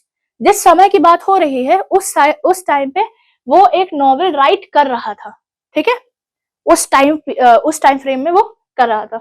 Structure जल्दी से देख लेते हैं। पॉजिटिव सेंटेंस का स्ट्रक्चर जाएगा, सब्जेक्ट हैड बीन, वर्ब का ING form, object and time reference. Past perfect में हमेशा टाइम रेफरेंस आएगा, ये बात याद रखिएगा कि किस टाइम पीरियड की आप बात कर रहे हो। एग्जांपल जल्दी से देख ले, it had been raining hard for several hours.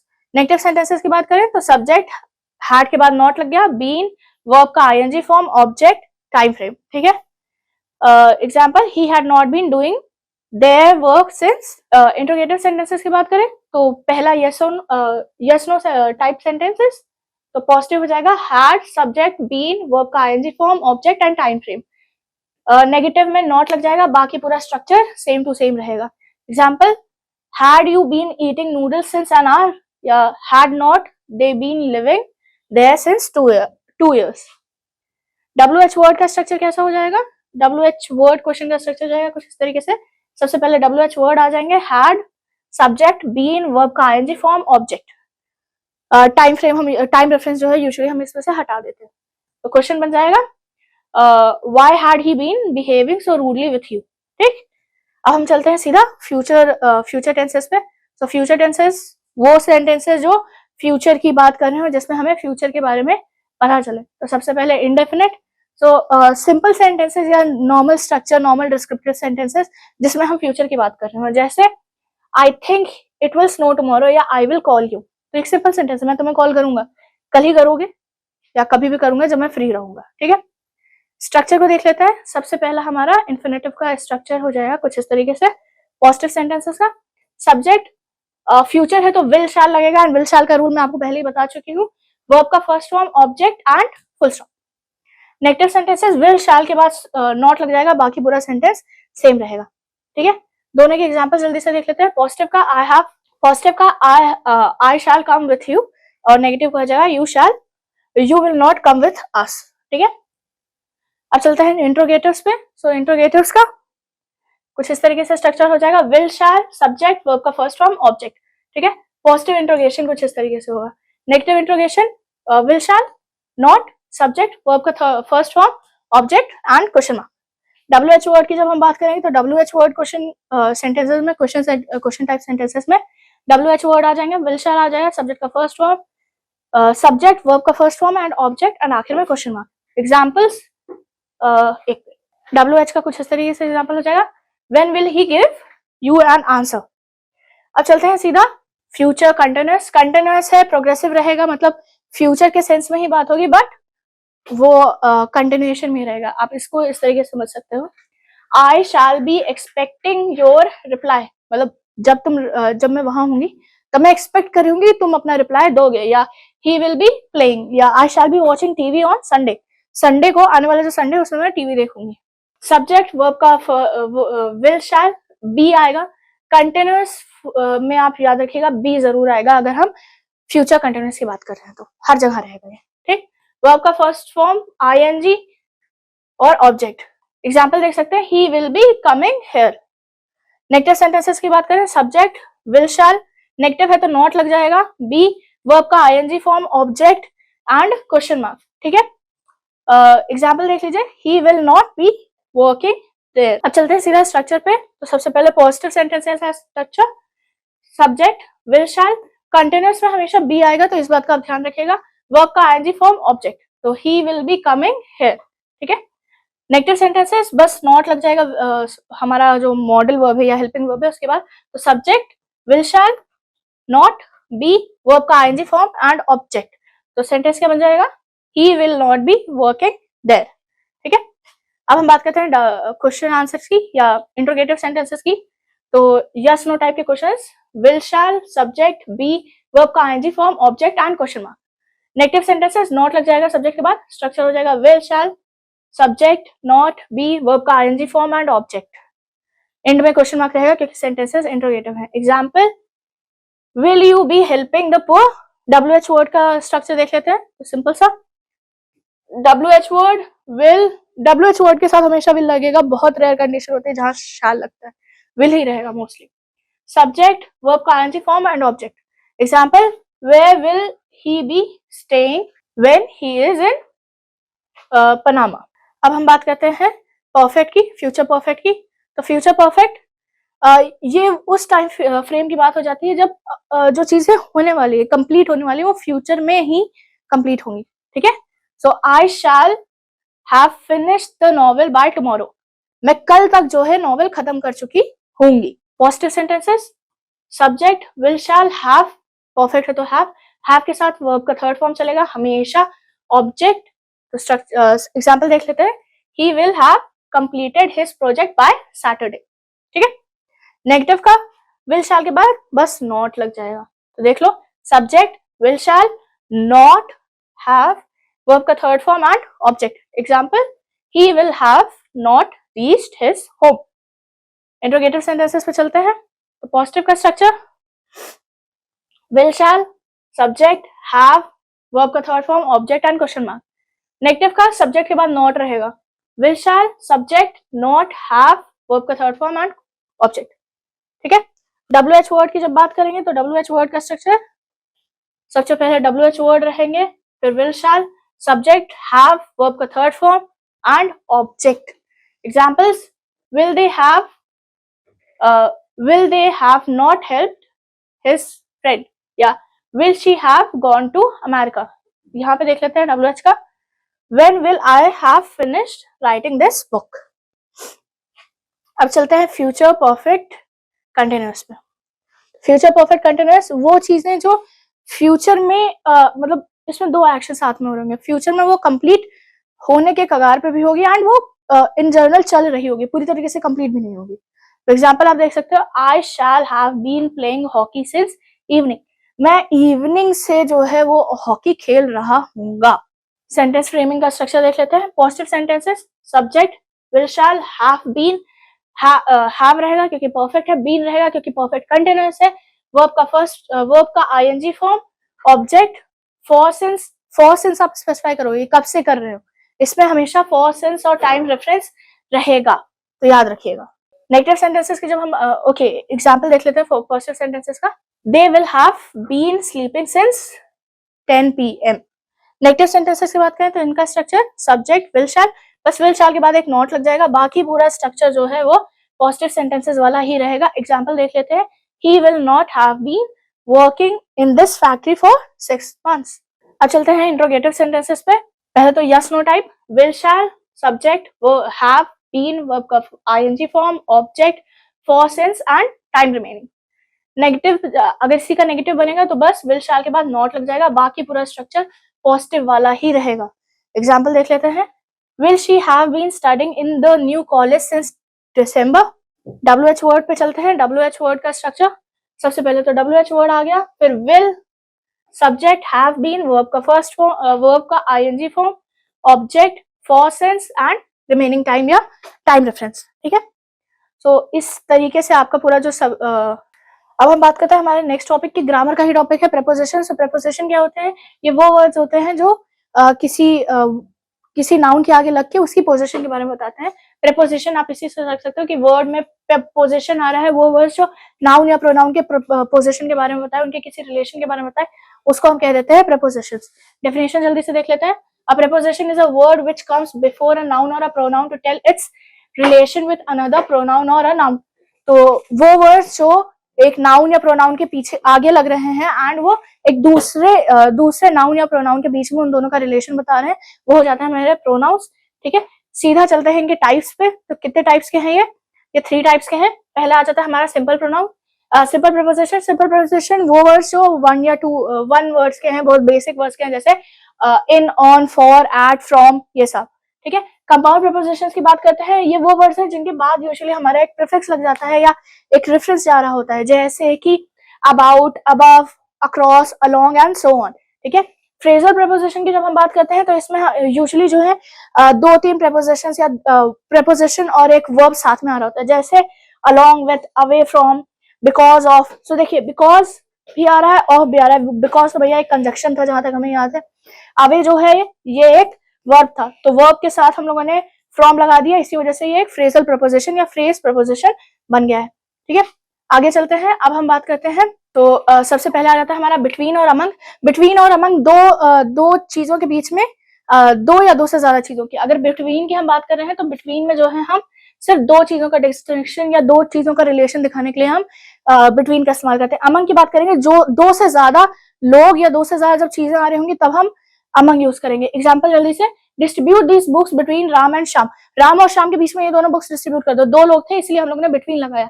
2 से ज्यादा हो जाता है तो हम लोग अमंग लगा देते हैं, जैसे distribute this books among Ram, Shyam, Geeta and Sita. 4 लोग हो गए, अमंग लग गया।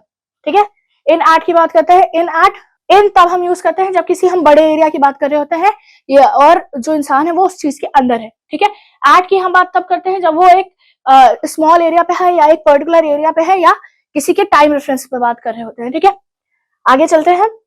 With and by.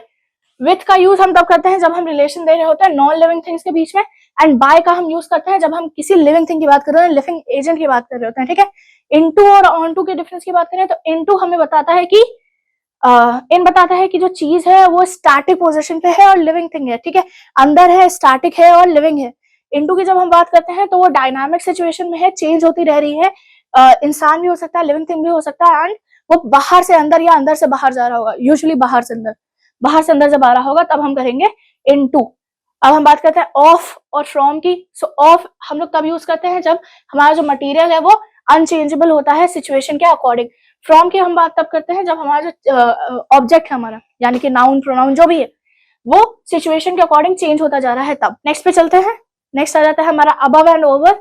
So over हम तब यूज करते हैं जब एक मोशन शो हो रहा हो, the fox jumped over the fence. So fox ने क्या किया, वो फेंस के ऊपर से चल के निकल गया।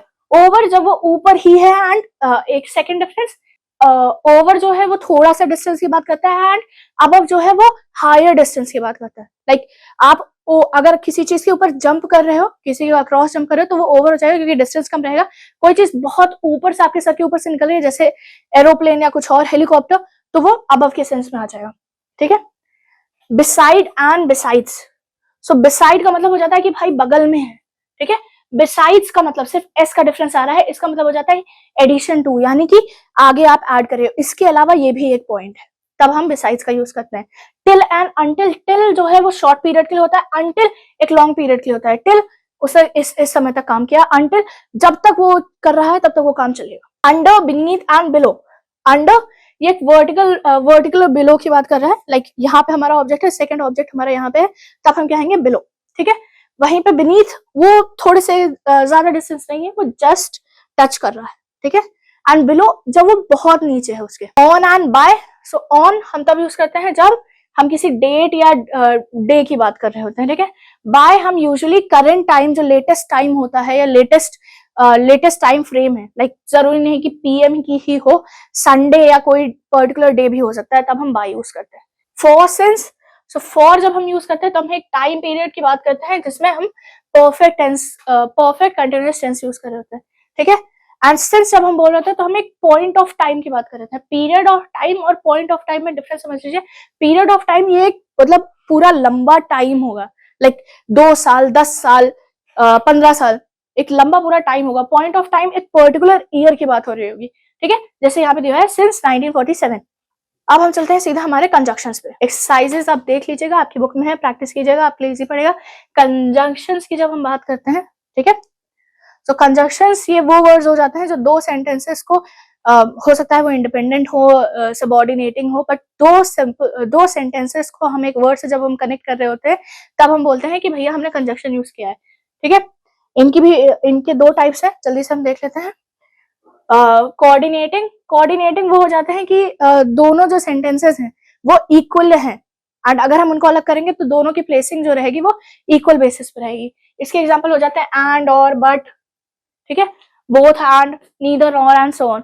सबऑर्डिनेटिंग की बात करती हूँ तो इसमें एक जो सेंटेंस होगा वो दूसरे सेंटेंस पे कनेक्टेड होगा या डिपेंडेंट होगा। सबऑर्डिनेटिंग क्लॉज और इंडिपेंडेंट क्लॉज के बारे में पहले आपसे बात कर सकती हूँ। तो इसमें आप कह सकते हो कि आपके पास इंडिपेंडेंट क्लॉजेस रहेंगे, इसमें आपके पास एक इंडिपेंडेंट क्लॉज रहेगा कम से कम, और सबऑर्डिनेटिंग क्लॉज भी साथ में रहेंगे। ठीक है। आगे चलते हैं, आगे बढ़ते हैं, डिस्कस कर लेते हैं क्लासेस ऑफ कंजंक्शंस। तो क्लासेस वही है, कोऑर्डिनेटिंग एंड सबऑर्डिनेटिंग कंजंक्शंस। इसमें दो टाइप के आपके आ जाते हैं। कोऑर्डिनेटिंग में दो टाइप के आ जाते हैं। पहला आ जाता है क्यूमुलेटिव, यानी कि एडिशन, कुछ ऐसे जो दो सेंटेंसेस को कनेक्ट कर रहे हैं बट इन अ सेंस कि वो ऐड हो रहे हैं। आप दोनों को ही आप ले सकते हो, जैसे ही एंड हिज फ्रेंड्स। अगर मैं लिख रही हूँ तो यहाँ पे एंड जो है ये दोनों को इक्वली रख रहा है। ठीक है। यहाँ पे भी आप देख सकते हो he is guilty as well as you. So ये भी है एंड ये भी है, दोनों लोग गिल्टी। ठीक है। इसीलिए ये क्यूमुलेटिव या एडिशन में चला जाएगा। जब ऑल्टरनेटिव की बात करते हो तो इसमें आपके पास चॉइस रहेगी। सो एग्जाम्पल से आप समझने की कोशिश कीजिए। He was neither an idler nor an gambler. So ये एक आइडलर भी नहीं था और एक गैम्बलर भी नहीं था, चॉइस है आपके पास। ठीक है। इसके अलावा नेक्स्ट आ जाता है कॉन्ट्रास्ट। कॉन्ट्रास्ट में जब आप दो अलग अलग अपोजिट चीजों की बात कर रहे होते हो, जैसे wise man love truth whereas, या वाइल आप यूज कर सकते हो, फुलिश शन इट। तो वाइस मैन जो समझदार लोग होते हैं वो जो है ट्रुथ को मानते हैं, पर जो फुलिश होंगे वो उसे नकारेंगे। ठीक है। नेक्स्ट आ जाता है इलेक्टिव या इन्फ्रेंस। सो ये इन्फ्रेंस डाल रहा होगा, एग्जाम्पल से समझिए। He will die someday for all man are mortal. So देखो ये इस पे डाल रहा है कि ये मर जाएगा, क्यों? क्योंकि हर कोई मॉर्टल है तो ये भी जल्दी से मर जाएगा। ठीक है। सबऑर्डिनेटिंग की बात करते हैं। सबऑर्डिनेटिंग में बेसिक आपके सेंटेंसेस रहते हैं एंड ये डिपेंड करते हैं एक दूसरे पे। इसके examples after, although, because, before, since, when and so on. ठीक है। अब इसके साथ हमारा कंजंक्शन का टॉपिक खत्म हो गया है। अब हम चलते हैं हमारे नेक्स्ट टॉपिक पे, जो कि है writing skill. So writing skill का मतलब क्या हो जाता है, पहले तो राइटिंग का क्या मतलब होता है, राइटिंग का मतलब हो जाता है कि आप जो आपके दिमाग में चीजें हैं या जो आप किसी को समझाना चाह रहे हो वो सब आप सिंबल्स और लेटर्स या अल्फाबेट्स या पंचुएशंस या स्पेसेस की वजह से आप अपने थॉट्स को, आइडियाज को कम्युनिकेट कर रहे हो रीडेबल फॉर्म में, like it's in a written format और कोई भी रीड कर सकता है, ठीक है। तो इसको जो है राइटिंग स्किल को मार्शिया एंड ओलेस्टेन ने 2020 में डिफाइन किया। Writing skill is the production of written words that result in a text and the text must be read and comprehend in order for communication to take place। तो इन्होंने कहा कि राइटिंग स्किल जो है वो produce करता है written words को एक टेक्स्ट फॉर्मेट में, ठीक है, जिसे जो है हम रीड कर सकते हैं, उसके बाद कॉम्प्रीहेंड कर सकते हैं ताकि हम प्रॉपरली कम्युनिकेट कर सके। वहीं पे हार्मर ने कहा writing is a form of communication to deliver through और to express feelings through written format. Writing को इन्होंने कहा कि ये वो तरीका है कम्युनिकेट करने का, अपनी चीजों को बोलने का, जिसमें हम चीजों को लिखते हैं एंड हम रिटन फॉर्मेट में अपने थॉट्स, अपनी फीलिंग्स को एक्सप्रेस करते हैं, ठीक है। अब हम चलते हैं इसके टाइप्स में कि कौन कौन से टाइप्स आ जाते हैं। सबसे पहले आता है डिस्क्रिप्शन ऑफ पिक्चर और ऑब्जेक्ट। इसको एग्जाम्पल से समझने की कोशिश करते हैं। डिस्क्रिप्टिव में होता क्या है कि आपको एक पिक्चर दी हुई होगी, ठीक है, एंड आप इस पिक्चर को देख के, पिक्चर दी हुई है, पिक्चर को आप देख के, पिक्चर में जो जो चीजें हैं वो आप देखोगे कि हमें इजीली दिख रहा है कि ये जो है एक पार्क की सीन है, यहाँ पे पिक्चर में 9 लोग हैं, जिसमें से 4 जो है वो आगे हैं एंड फिर बीच में एक पाथ हमें दिख रहा है एंड और भी चीजें, 2 बच्चे फुटबॉल खेल रहे हैं। जो भी चीजें आपको दिख रही हैं आपने वो सब नोट कर ली कि ये चीजें मुझे पिक्चर में दिख रही हैं, ठीक है। एंड उसके बाद आपने क्या किया, उसके बाद आप इसका एक, इसमें तो नहीं दिया है बट आप इसको एक पैराग्राफ फॉर्मेशन में करके एक छोटी सी स्टोरी यूजुअली आप बना सकते हो, या ऐसे ही आपको पैराग्राफ राइटिंग दे दी जाती है करने के लिए, या आप स्टूडेंट्स को दे सकते हो पैराग्राफ राइटिंग के लिए। नेक्स्ट पे चलते हैं। नेक्स्ट आ जाता है हमारा पिक्चर स्टोरी। पिक्चर स्टोरी जो मैंने बोला आपको डिस्क्रिप्टिव का ही फॉर्मेट है, डिस्क्रिप्शन का ही है। इसमें क्या होता है कि आपको कुछ पिक्चर्स दी रहेंगी जिसके थ्रू आपको एक स्टोरी दिख रही होगी। अब यहाँ पे तो पिक्चर क्लियर नहीं है बट आपकी बुक में क्लियर होगी। ये 2 पिजन्स हैं, ये एक टर्टल है। ये दोनों पिजन्स जो हैं एक स्टिक होल्ड किए हुए हैं, टर्टल ने भी इसको होल्ड किया हुआ है एंड टर्टल जो है सडनली गिर रहा है एंड दोनों ने स्टिक्स होल्ड किए हैं। पिक्चर देख के समझ में आ रहा है बातूनी कछुआ जो है टॉकेटिव टर्टल, उसकी स्टोरी। तो पिक्चर समझ में आ गया। अब आप जो है स्टोरी आप अपना लिखना स्टार्ट कर दोगे कि जो भी स्टोरी आप लिखना चाहते हो। अब ये फुलिश टर्टल की है या टॉकेटिव टर्टल की है, तो इसका क्या हो जाएगा, आपने स्टार्ट कर दी। Once there was a foolish turtle, he had 2 birds as a friend and so on.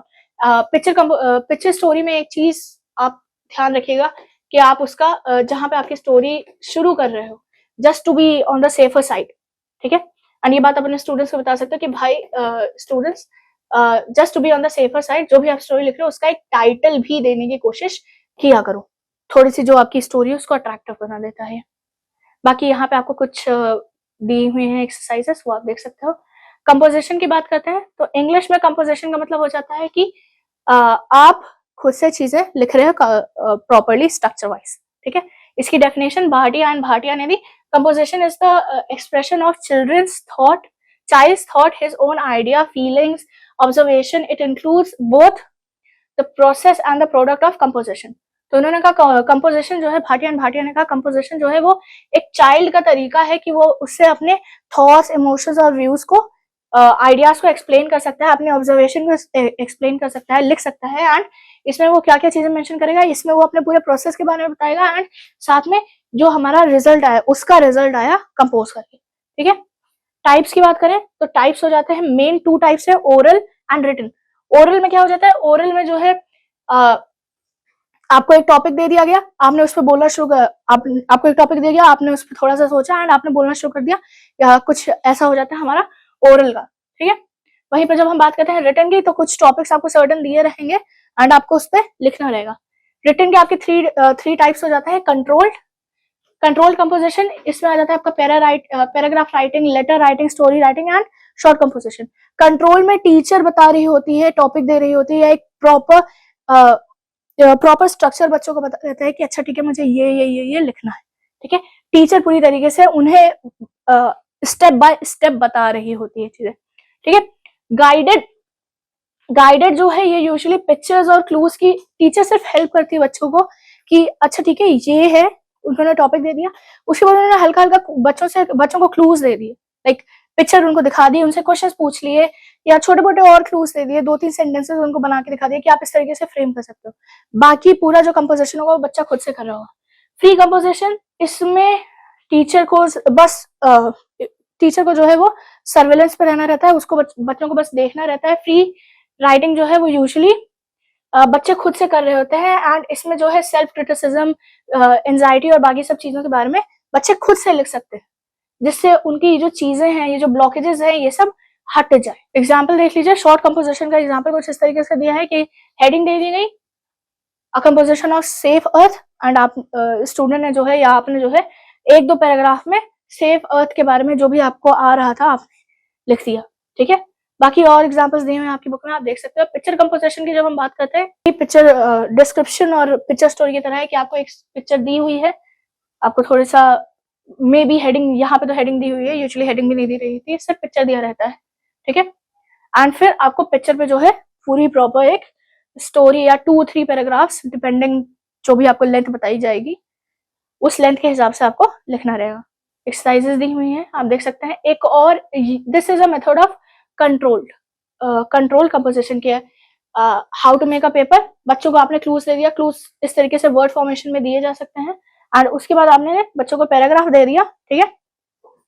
Paragraph में से वर्ड्स गायब कर दिया एंड बच्चों को वर्ड्स फिल करने हैं। ये भी एक तरीका है बच्चों को कंपोजिशन सिखाने का। अब हम बात करते हैं लेटर राइटिंग की। तो लेटर राइटिंग जो है, इसमें आप लेटर्स लिख रहे होते हो, एप्लीकेशन लिख रहे होते हो किसी को, ठीक है। डेफिनेशन की बात करें, डेफिनेशन हो जाएगी, ऑक्सफोर्ड डिक्शनरी ने डेफिनेशन दी, a letter is a message that is written down और printed on a paper and usually put in an envelope and send to somebody. तो ऑक्सफोर्ड डिक्शनरी ने कहा कि ये लेटर जो है वो रिटन मैसेज होता है, जिसे रिटन मैसेज होता है या प्रिंटेड मैसेज होता है, जिसे हम एक पेपर पे लिखते हैं या प्रिंट करते हैं, उसके बाद उसको एक एनवेलप में डाल के किसी को सेंड कर देते हैं, ठीक है। लेटर के 2 मेन टाइप्स है, फॉर्मल एंड इनफॉर्मल। फॉर्मल में हमारा इनफॉर्मल में हमारे जितने भी सोशल और पर्सनल लेटर्स आते हैं, writing to a friend, writing to a relative, ये सब आ जाता है। फॉर्मल के जो टाइप्स हो जाते हैं, पहला हो जाता है हमारा बिजनेस लेटर, फिर होता है हमारा ऑफिशियल लेटर, फिर होता है डेमी ऑफिशियल लेटर, फिर होता है रिपोर्ट एंड फिर होता है नोटिस। बिजनेस लेटर में यूजुअली जो आप कोऑपरेटिव में लेटर्स लिख रहे होते हैं वो सारे हो जाते हैं, like circular letter, inquiry letter, complain letter, order letter, claim letter and recommendation letter and so on, बहुत सारे लेटर्स होते हैं। ऑफिशियल लेटर्स ये वो लेटर्स हो जाते हैं या जो आप यूजुअली किसी ऑफिस में या किसी अथॉरिटी फिगर को दे देते हो to make some changes, okay, changes नहीं, टू मेक सम एक्शंस और do make him do some actions या कंप्लेन या कुछ और, ठीक है। डेमी ऑफिशियल इसमें ये ना पूरी तरीके से ऑफिशियल रहते हैं, थोड़े से इनफॉर्मल टच भी रहते हैं एंड थोड़ा सा फॉर्मल टच भी रहता है इसमें। रिपोर्ट लेटर्स, जब आप किसी सीनियर को किसी अथॉरिटी को प्रॉपर रिपोर्ट लिख रहे हो किसी चीज पे। नोटिस, जब आप कहीं पे ऑफिस में, स्कूल में या कहीं पे भी आप एक नोटिस किसी को दे रहे होगे वो। जल्दी से स्ट्रक्चर देख लेते हैं दोनों का, एग्जाम्पल के साथ देखेंगे। ये है हमारा informal letter, it's a letter to your uncle. So हमने क्या किया, सबसे पहले हम लोगों ने जो हमारा रिसीवर था उसका एड्रेस लिख दिया, तो अंकल जी का एड्रेस आ गया, उनका सैचुरेशन आ गया, डियर अंकल। फिर इसके बाद हम लोग का जो है बॉडी स्टार्ट हो गया। फिर हम लोगों ने पूरा अपना मैसेज जैसे भी हमें लिखना था, अंकल जी नमस्ते, whatever the body is there, whatever is written there, and last में yours affectionately, yours truly, and फिर अपना नाम, ठीक है। इनफॉर्मल लेटर्स पे चलते हैं, सॉरी फॉर्मल लेटर्स पे चलते हैं। मजिस्ट्रेट को लिखा गया है, ये डीएम को लिखा गया है, डिस्ट्रिक्ट मजिस्ट्रेट को लिखा गया है, तो हम लोगों ने सिंपल से लिखा टू डिस्ट्रिक्ट मजिस्ट्रेट, ठीक है, जिसको हम बोलना चाह रहे थे। फिर हमने हमारा डाला सब्जेक्ट कि क्यों लिख रहे हो ये लेटर, ठीक है। फिर हम लोगों ने उनका सैचुरेशन लिखा, डियर सर, डियर मैम, जो भी है, रिस्पेक्टेड सर, रिस्पेक्टेड मैम। फिर हमारा यहाँ पे बॉडी आ गया, body if the letter is urgent तो बॉडी शॉर्ट रहेगी, if the letter is not that urgent तो आप इनको 2 to 3 पैराग्राफ में तोड़ के लिख सकते हो, ठीक है। बॉडी हो गई, स्ट्रक्चर हो गया, एंड लास्ट में आ गया thank you, yours faithfully, and इसके बाद अगर आप यूजुअली होता है आप अपना एड्रेस भी यहाँ पे डाल देते हो, सेंडर्स का भी एड्रेस यहाँ पे आ जाता है, ठीक है। एप्लीकेशन राइटिंग की बात करते हैं तो स्कूल में सबने एप्लीकेशंस लिखी ही होंगी, ठीक है। सीधा हम चलते हैं इसके स्ट्रक्चर पे। तो स्ट्रक्चर क्या रहता है, डेट डाल दी, ठीक है।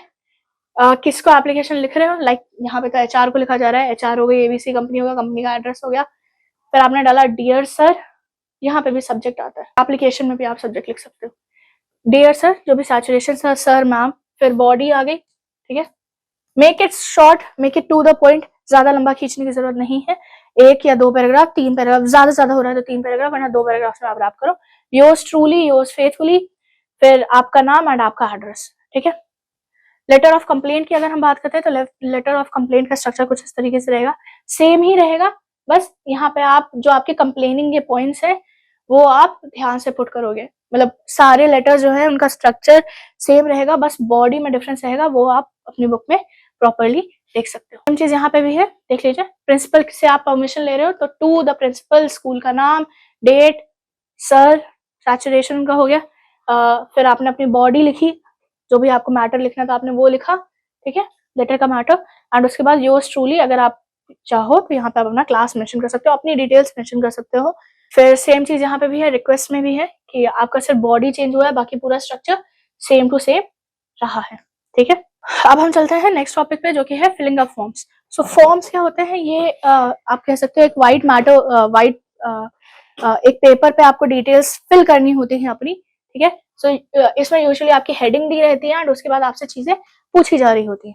गाइडलाइंस जल्दी से देख लेते हैं कि फिल करते वक्त क्या क्या किन किन चीजों का ध्यान रखना रहता है। पहला है कि आप चीजों को बहुत क्लियरली पढ़ोगे, उसको खुद से समझोगे, एंड अगर नहीं समझ में आ रहा है तो जितने डाउट्स आ रहे हैं आप किसी से उन डाउट्स को पहले क्लियर कर लोगे। फॉर्म को पढ़ लो, कोई डाउट आ रहा है किसी से पूछ लो, ठीक है। इसके बाद जो भी क्वेश्चन है वो आप पूछ लो, कोई बात नहीं है। आंसर्स को कहीं पे भी ओवरराइट, जो भी आपसे पूछा जा रहा है कहीं पे ओवरराइट करने की कोशिश मत करो, कट मत करो, मेक इट जितने कम हो सके उतने कम कट्स रखो, ओवर राइटिंग मत करो, ओवर टाइपिंग मत करो। लैंग्वेज जो है वो सिंपल रखो, टेक्निकल टर्म्स को रहने दो, अवॉइड करो, टेक्निकल टर्म्स की वजह से मिसअंडरस्टैंडिंग आ जाती है।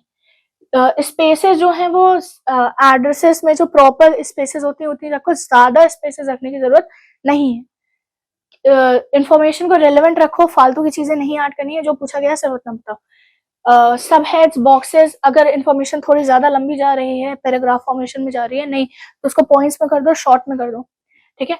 शॉर्ट सेंटेंसेस में लिखो, डेट डालो, सिग्नेचर डालो एंड प्रॉपर इनक्लोजर रखो। एंड जो साइज हो, अगर आप उसको टाइप कर रहे हो तो साइज जो ना ही बहुत ज्यादा हो, ना ही बहुत ज्यादा छोटा हो, ना ही बहुत ज्यादा बड़ा हो, एक रीडेबल साइज होना चाहिए उसका, ठीक है। प्रोसेस, तो सभी कैंडिडेट्स को प्रोसेस जल्दी से देख लेते हैं। सभी कैंडिडेट्स को जो है वो एक नोटिफिकेशन दी जाती है कि आप फॉर्म फिल करो एंड चीजों को अवॉइड करो एनी काइंड ऑफ एरर। तो आपको भी ध्यान रखना है कि कोई एरर नहीं होना चाहिए। फॉर्म को पहले एक बार पूरी तरीके से पढ़ लेना है, अपनी एलिजिबिलिटी चेक कर लेनी है कि क्या जो जो जिस पोजीशन के लिए, जहां पे मैं अप्लाई कर रहा हूँ, जिस चीज के लिए मैं फॉर्म फिल कर रहा हूँ, मैं उसके लिए एलिजिबल हूँ या नहीं, ठीक है। उसके बाद जो भी रिलेवेंट डिटेल्स है उनको प्रॉपर रिलेवेंट करेक्ट फॉर्मेट में लिखो, लेजिबल लैंग्वेज में लिखो, राइटिंग प्रॉपर रखो कि वर्ड्स क्लियरली समझ में आए। जो मैंडेटरी इंफॉर्मेशन है उनको प्रॉपरली लिखो एंड उनको तो पक्का लिखो क्योंकि वो मैंडेटरी। अपनी डेट हो गई और बाकी जो डिटेल्स होंगे उनको बहुत क्लियरली मेंशन करो एंड उसमें कोई गड़बड़ ना हो। ओवर राइटिंग अवॉइड करो, कट करना अवॉइड करो। एंड इसके बाद जो है आपको ये प्रॉपर एग्जांपल दिया हुआ है फॉर्म का, देखिए आपका नाम आ गया, एड्रेस आ गया, फिर अगर आपका कोई प्रोविजनल एड्रेस है वो आ गया, डेट आ गई, सब कुछ आपसे पूछा गया है। कुछ इस तरीके से आप जो है एक फॉर्म को फिल करोगे, या कुछ इस तरीके से एक आपको फॉर्म दिखेगा। मैं थोड़ा सा बड़ा कर दे रही हूँ। बाकी आप अपने बुक में देख रहे हैं तो उसमें आपको एक प्रॉपर एक्टिविटी भी दी हुई है एंड इसमें आपको प्रैक्टिस करना है कि एक फॉर्म अगर आपको फिल करना है तो कैसे फिल होगा। बाकी आपको अपने बुक में, यहाँ पे स्क्रीन पे भी दिख रहा होगा, आपकी बुक में भी लिखा हुआ है, एक प्रॉपर एक्टिविटी दी हुई है कि ये आप एक फॉर्म फिल करो, कैसे फिल करोगे, ठीक है। अब हम चलते हैं हमारे नेक्स्ट टॉपिक पर। अब हम बात करते हैं हमारे नेक्स्ट टॉपिक लेसन प्लान के बारे में। तो लेसन प्लान में ये उन लोगों के लिए होता है, लाइक स्टूडेंट्स और टीचर्स के लिए होता है जो ट्रेनिंग पीरियड में है कॉलेज या किसी इंस्टीट्यूशन में, ठीक है। जल्दी से जल्दी इसकी डेफिनेशन पे। सो इसकी डेफिनेशन, दो डेफिनेशन है हमारे पास। पहली है बिगनिंग एंड बीइंग, क्या है ये, बिनिंग एंड बिनिंग। अब हम चलते हैं हमारे नेक्स्ट टॉपिक पे जो कि है lesson plan. Lesson plan usually उन स्टूडेंट्स या टीचर्स के लिए होता है, आपके लिए है, जो किसी कॉलेज या किसी डिपार्टमेंट में ट्रेनिंग कर रहे हैं ताकि वो एक टीचर प्रॉपरली बन सके। टीचिंग की ट्रेनिंग अगर आप कर रहे हो इन जनरल, तो आपको ये सब सिखाया जाता है, एंड टीचर्स को ये प्रॉपर प्रिपेयर करना रहता है। ओके, डेफिनेशन पे चलते हैं जल्दी से। तो इसकी डेफिनेशन बिनिंग एंड बिनिंग ने क्या दी?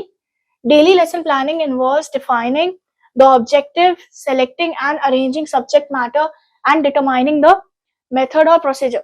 So बिनिंग एंड बिनिंग ने कहा कि डेली लेसन प्लानिंग का मतलब हो जाता है कि आप इसमें प्रॉपर बताओगे कि क्या मेन ऑब्जेक्टिव है आपका, सब्जेक्ट मैटर क्या है, क्या बच्चे को समझाने वाले हो, किस तरीके से समझाने वाले हो, और उसको प्रॉपरली अरेंज करके मेथोडोलॉजी, अप्रोच, टेक्निक सब मेंशन कर रहे हो, एंड क्या क्या आप यूज कर रहे हो, जब वो आप बता रहे हो वो हो जाएगा आपका लेसन प्लान।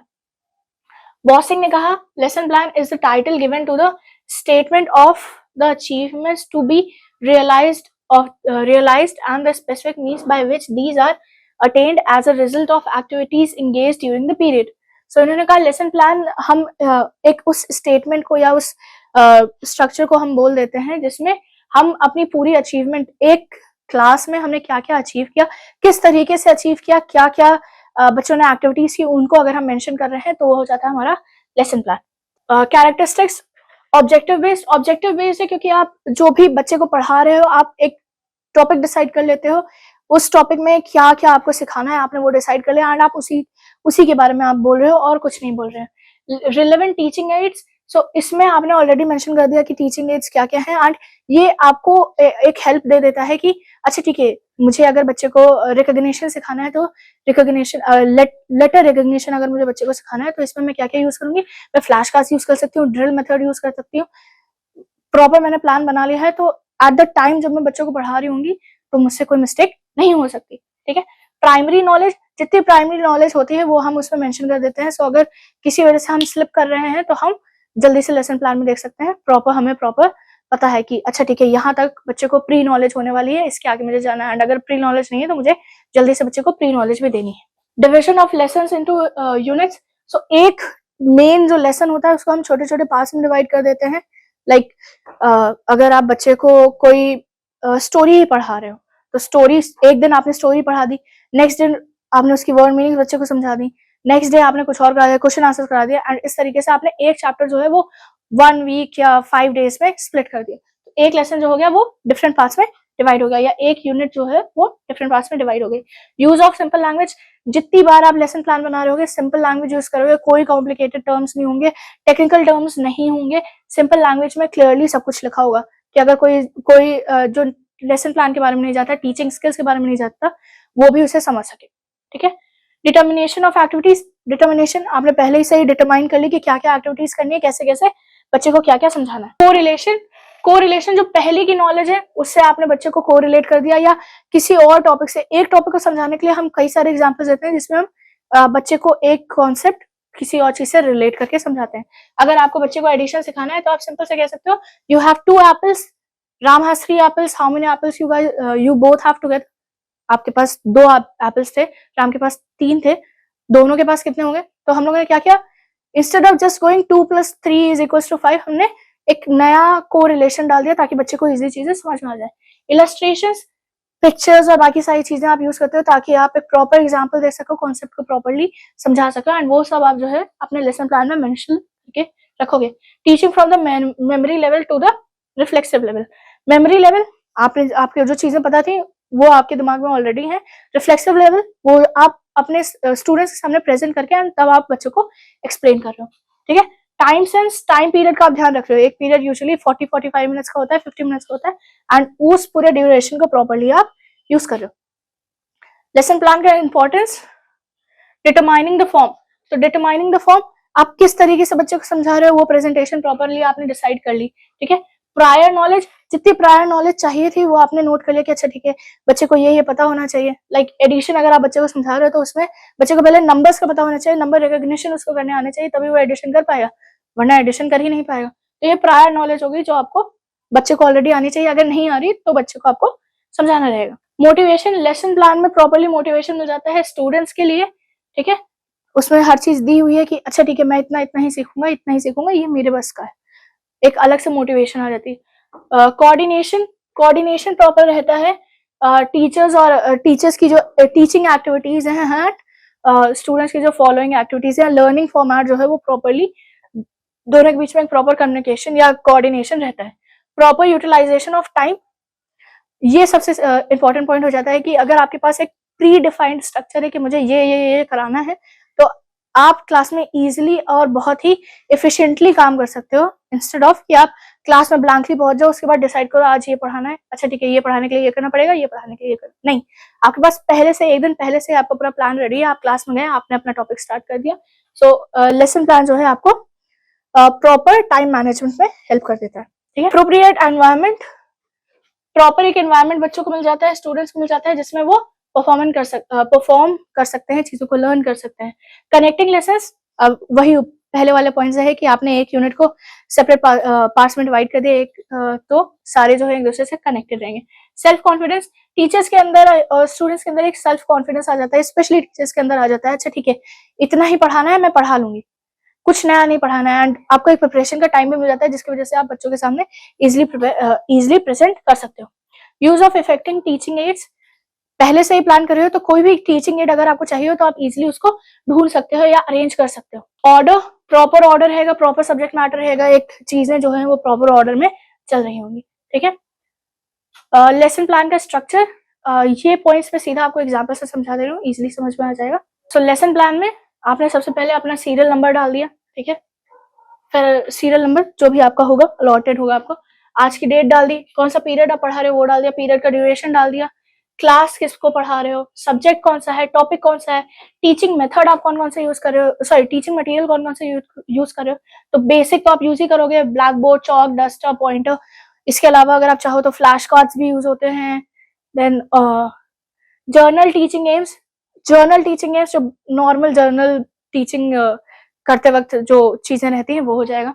ठीक है। स्पेसिफिक टीचिंग एम्स, जो आप पर्टिकुलर लेसन पढ़ा रहे हो उससे बच्चा क्या क्या सीखेगा उसके बारे में आपने मेंशन कर दिया। नेक्स्ट आ जाता है प्यूपल्स टीचिंग एक्टिविटीज। अब उस कॉन्सेप्ट को समझाने के लिए आपने क्या क्या बच्चों से करवाया, ठीक है, बच्चों ने उसमें कैसा रिस्पॉन्स दिया, बच्चों ने कैसे क्या क्या चीजें की, आपने वो मेंशन कर दिया। प्यूपल और टीचर के बीच में, यानी कि स्टूडेंट और टीचर के बीच में क्या इंटरेक्शन हुआ, एंड प्यूपल ने कौन कौन सी एक्टिविटी की, कौन सा मेथड यूज हुआ, ब्लैक बोर्ड में आपने क्या क्या किया, एंड उसकी छोटी सी समरी। ठीक है। तो इसमें जितने भी आपकी टेक्निक्स होती हैं वो आ जाती हैं, like model reading, pronunciation drill and so on. इसके अलावा और भी होती हैं, आप से यूज कर सकते हो। Writing and supervision, writing and supervision usually teacher कर रही होती है, जिसमें टीचर जो है ब्लैक बोर्ड पे जो भी चीजें उसने लिखी है वो देख रही होती है कि स्टूडेंट जल्दी जल्दी कर रहे हैं या नहीं। बाकी आपने रिकैप्सुलेशन लिख दिया एंड होमवर्क लिख दिया। होमवर्क क्या क्या आपने दिया था, एग्जाम्पल आपका यहाँ पे दिया हुआ है, एग्जाम्पल से आप प्रॉपर समझ सकते हो, आपकी बुक में पूरा एग्जाम्पल दिया हुआ है। ये फर्स्ट एग्जाम्पल जो है वो प्रोज का है, कि अगर आप किसी को एक स्टोरी बता रहे हो तो वो किस तरीके से दिखेगी, एंड सेकेंड एग्जाम्पल जो है वो पोएट्री का है। सो स्टूडेंट्स, इसके साथ हमारा जो है बुक रिविजन कंप्लीट हो गया है। एंड अगर आपको वीडियो अच्छी लगी हो तो उसे लाइक कर दीजिएगा, कमेंट कर दीजिएगा, शेयर कर दीजिएगा। Thank you so much.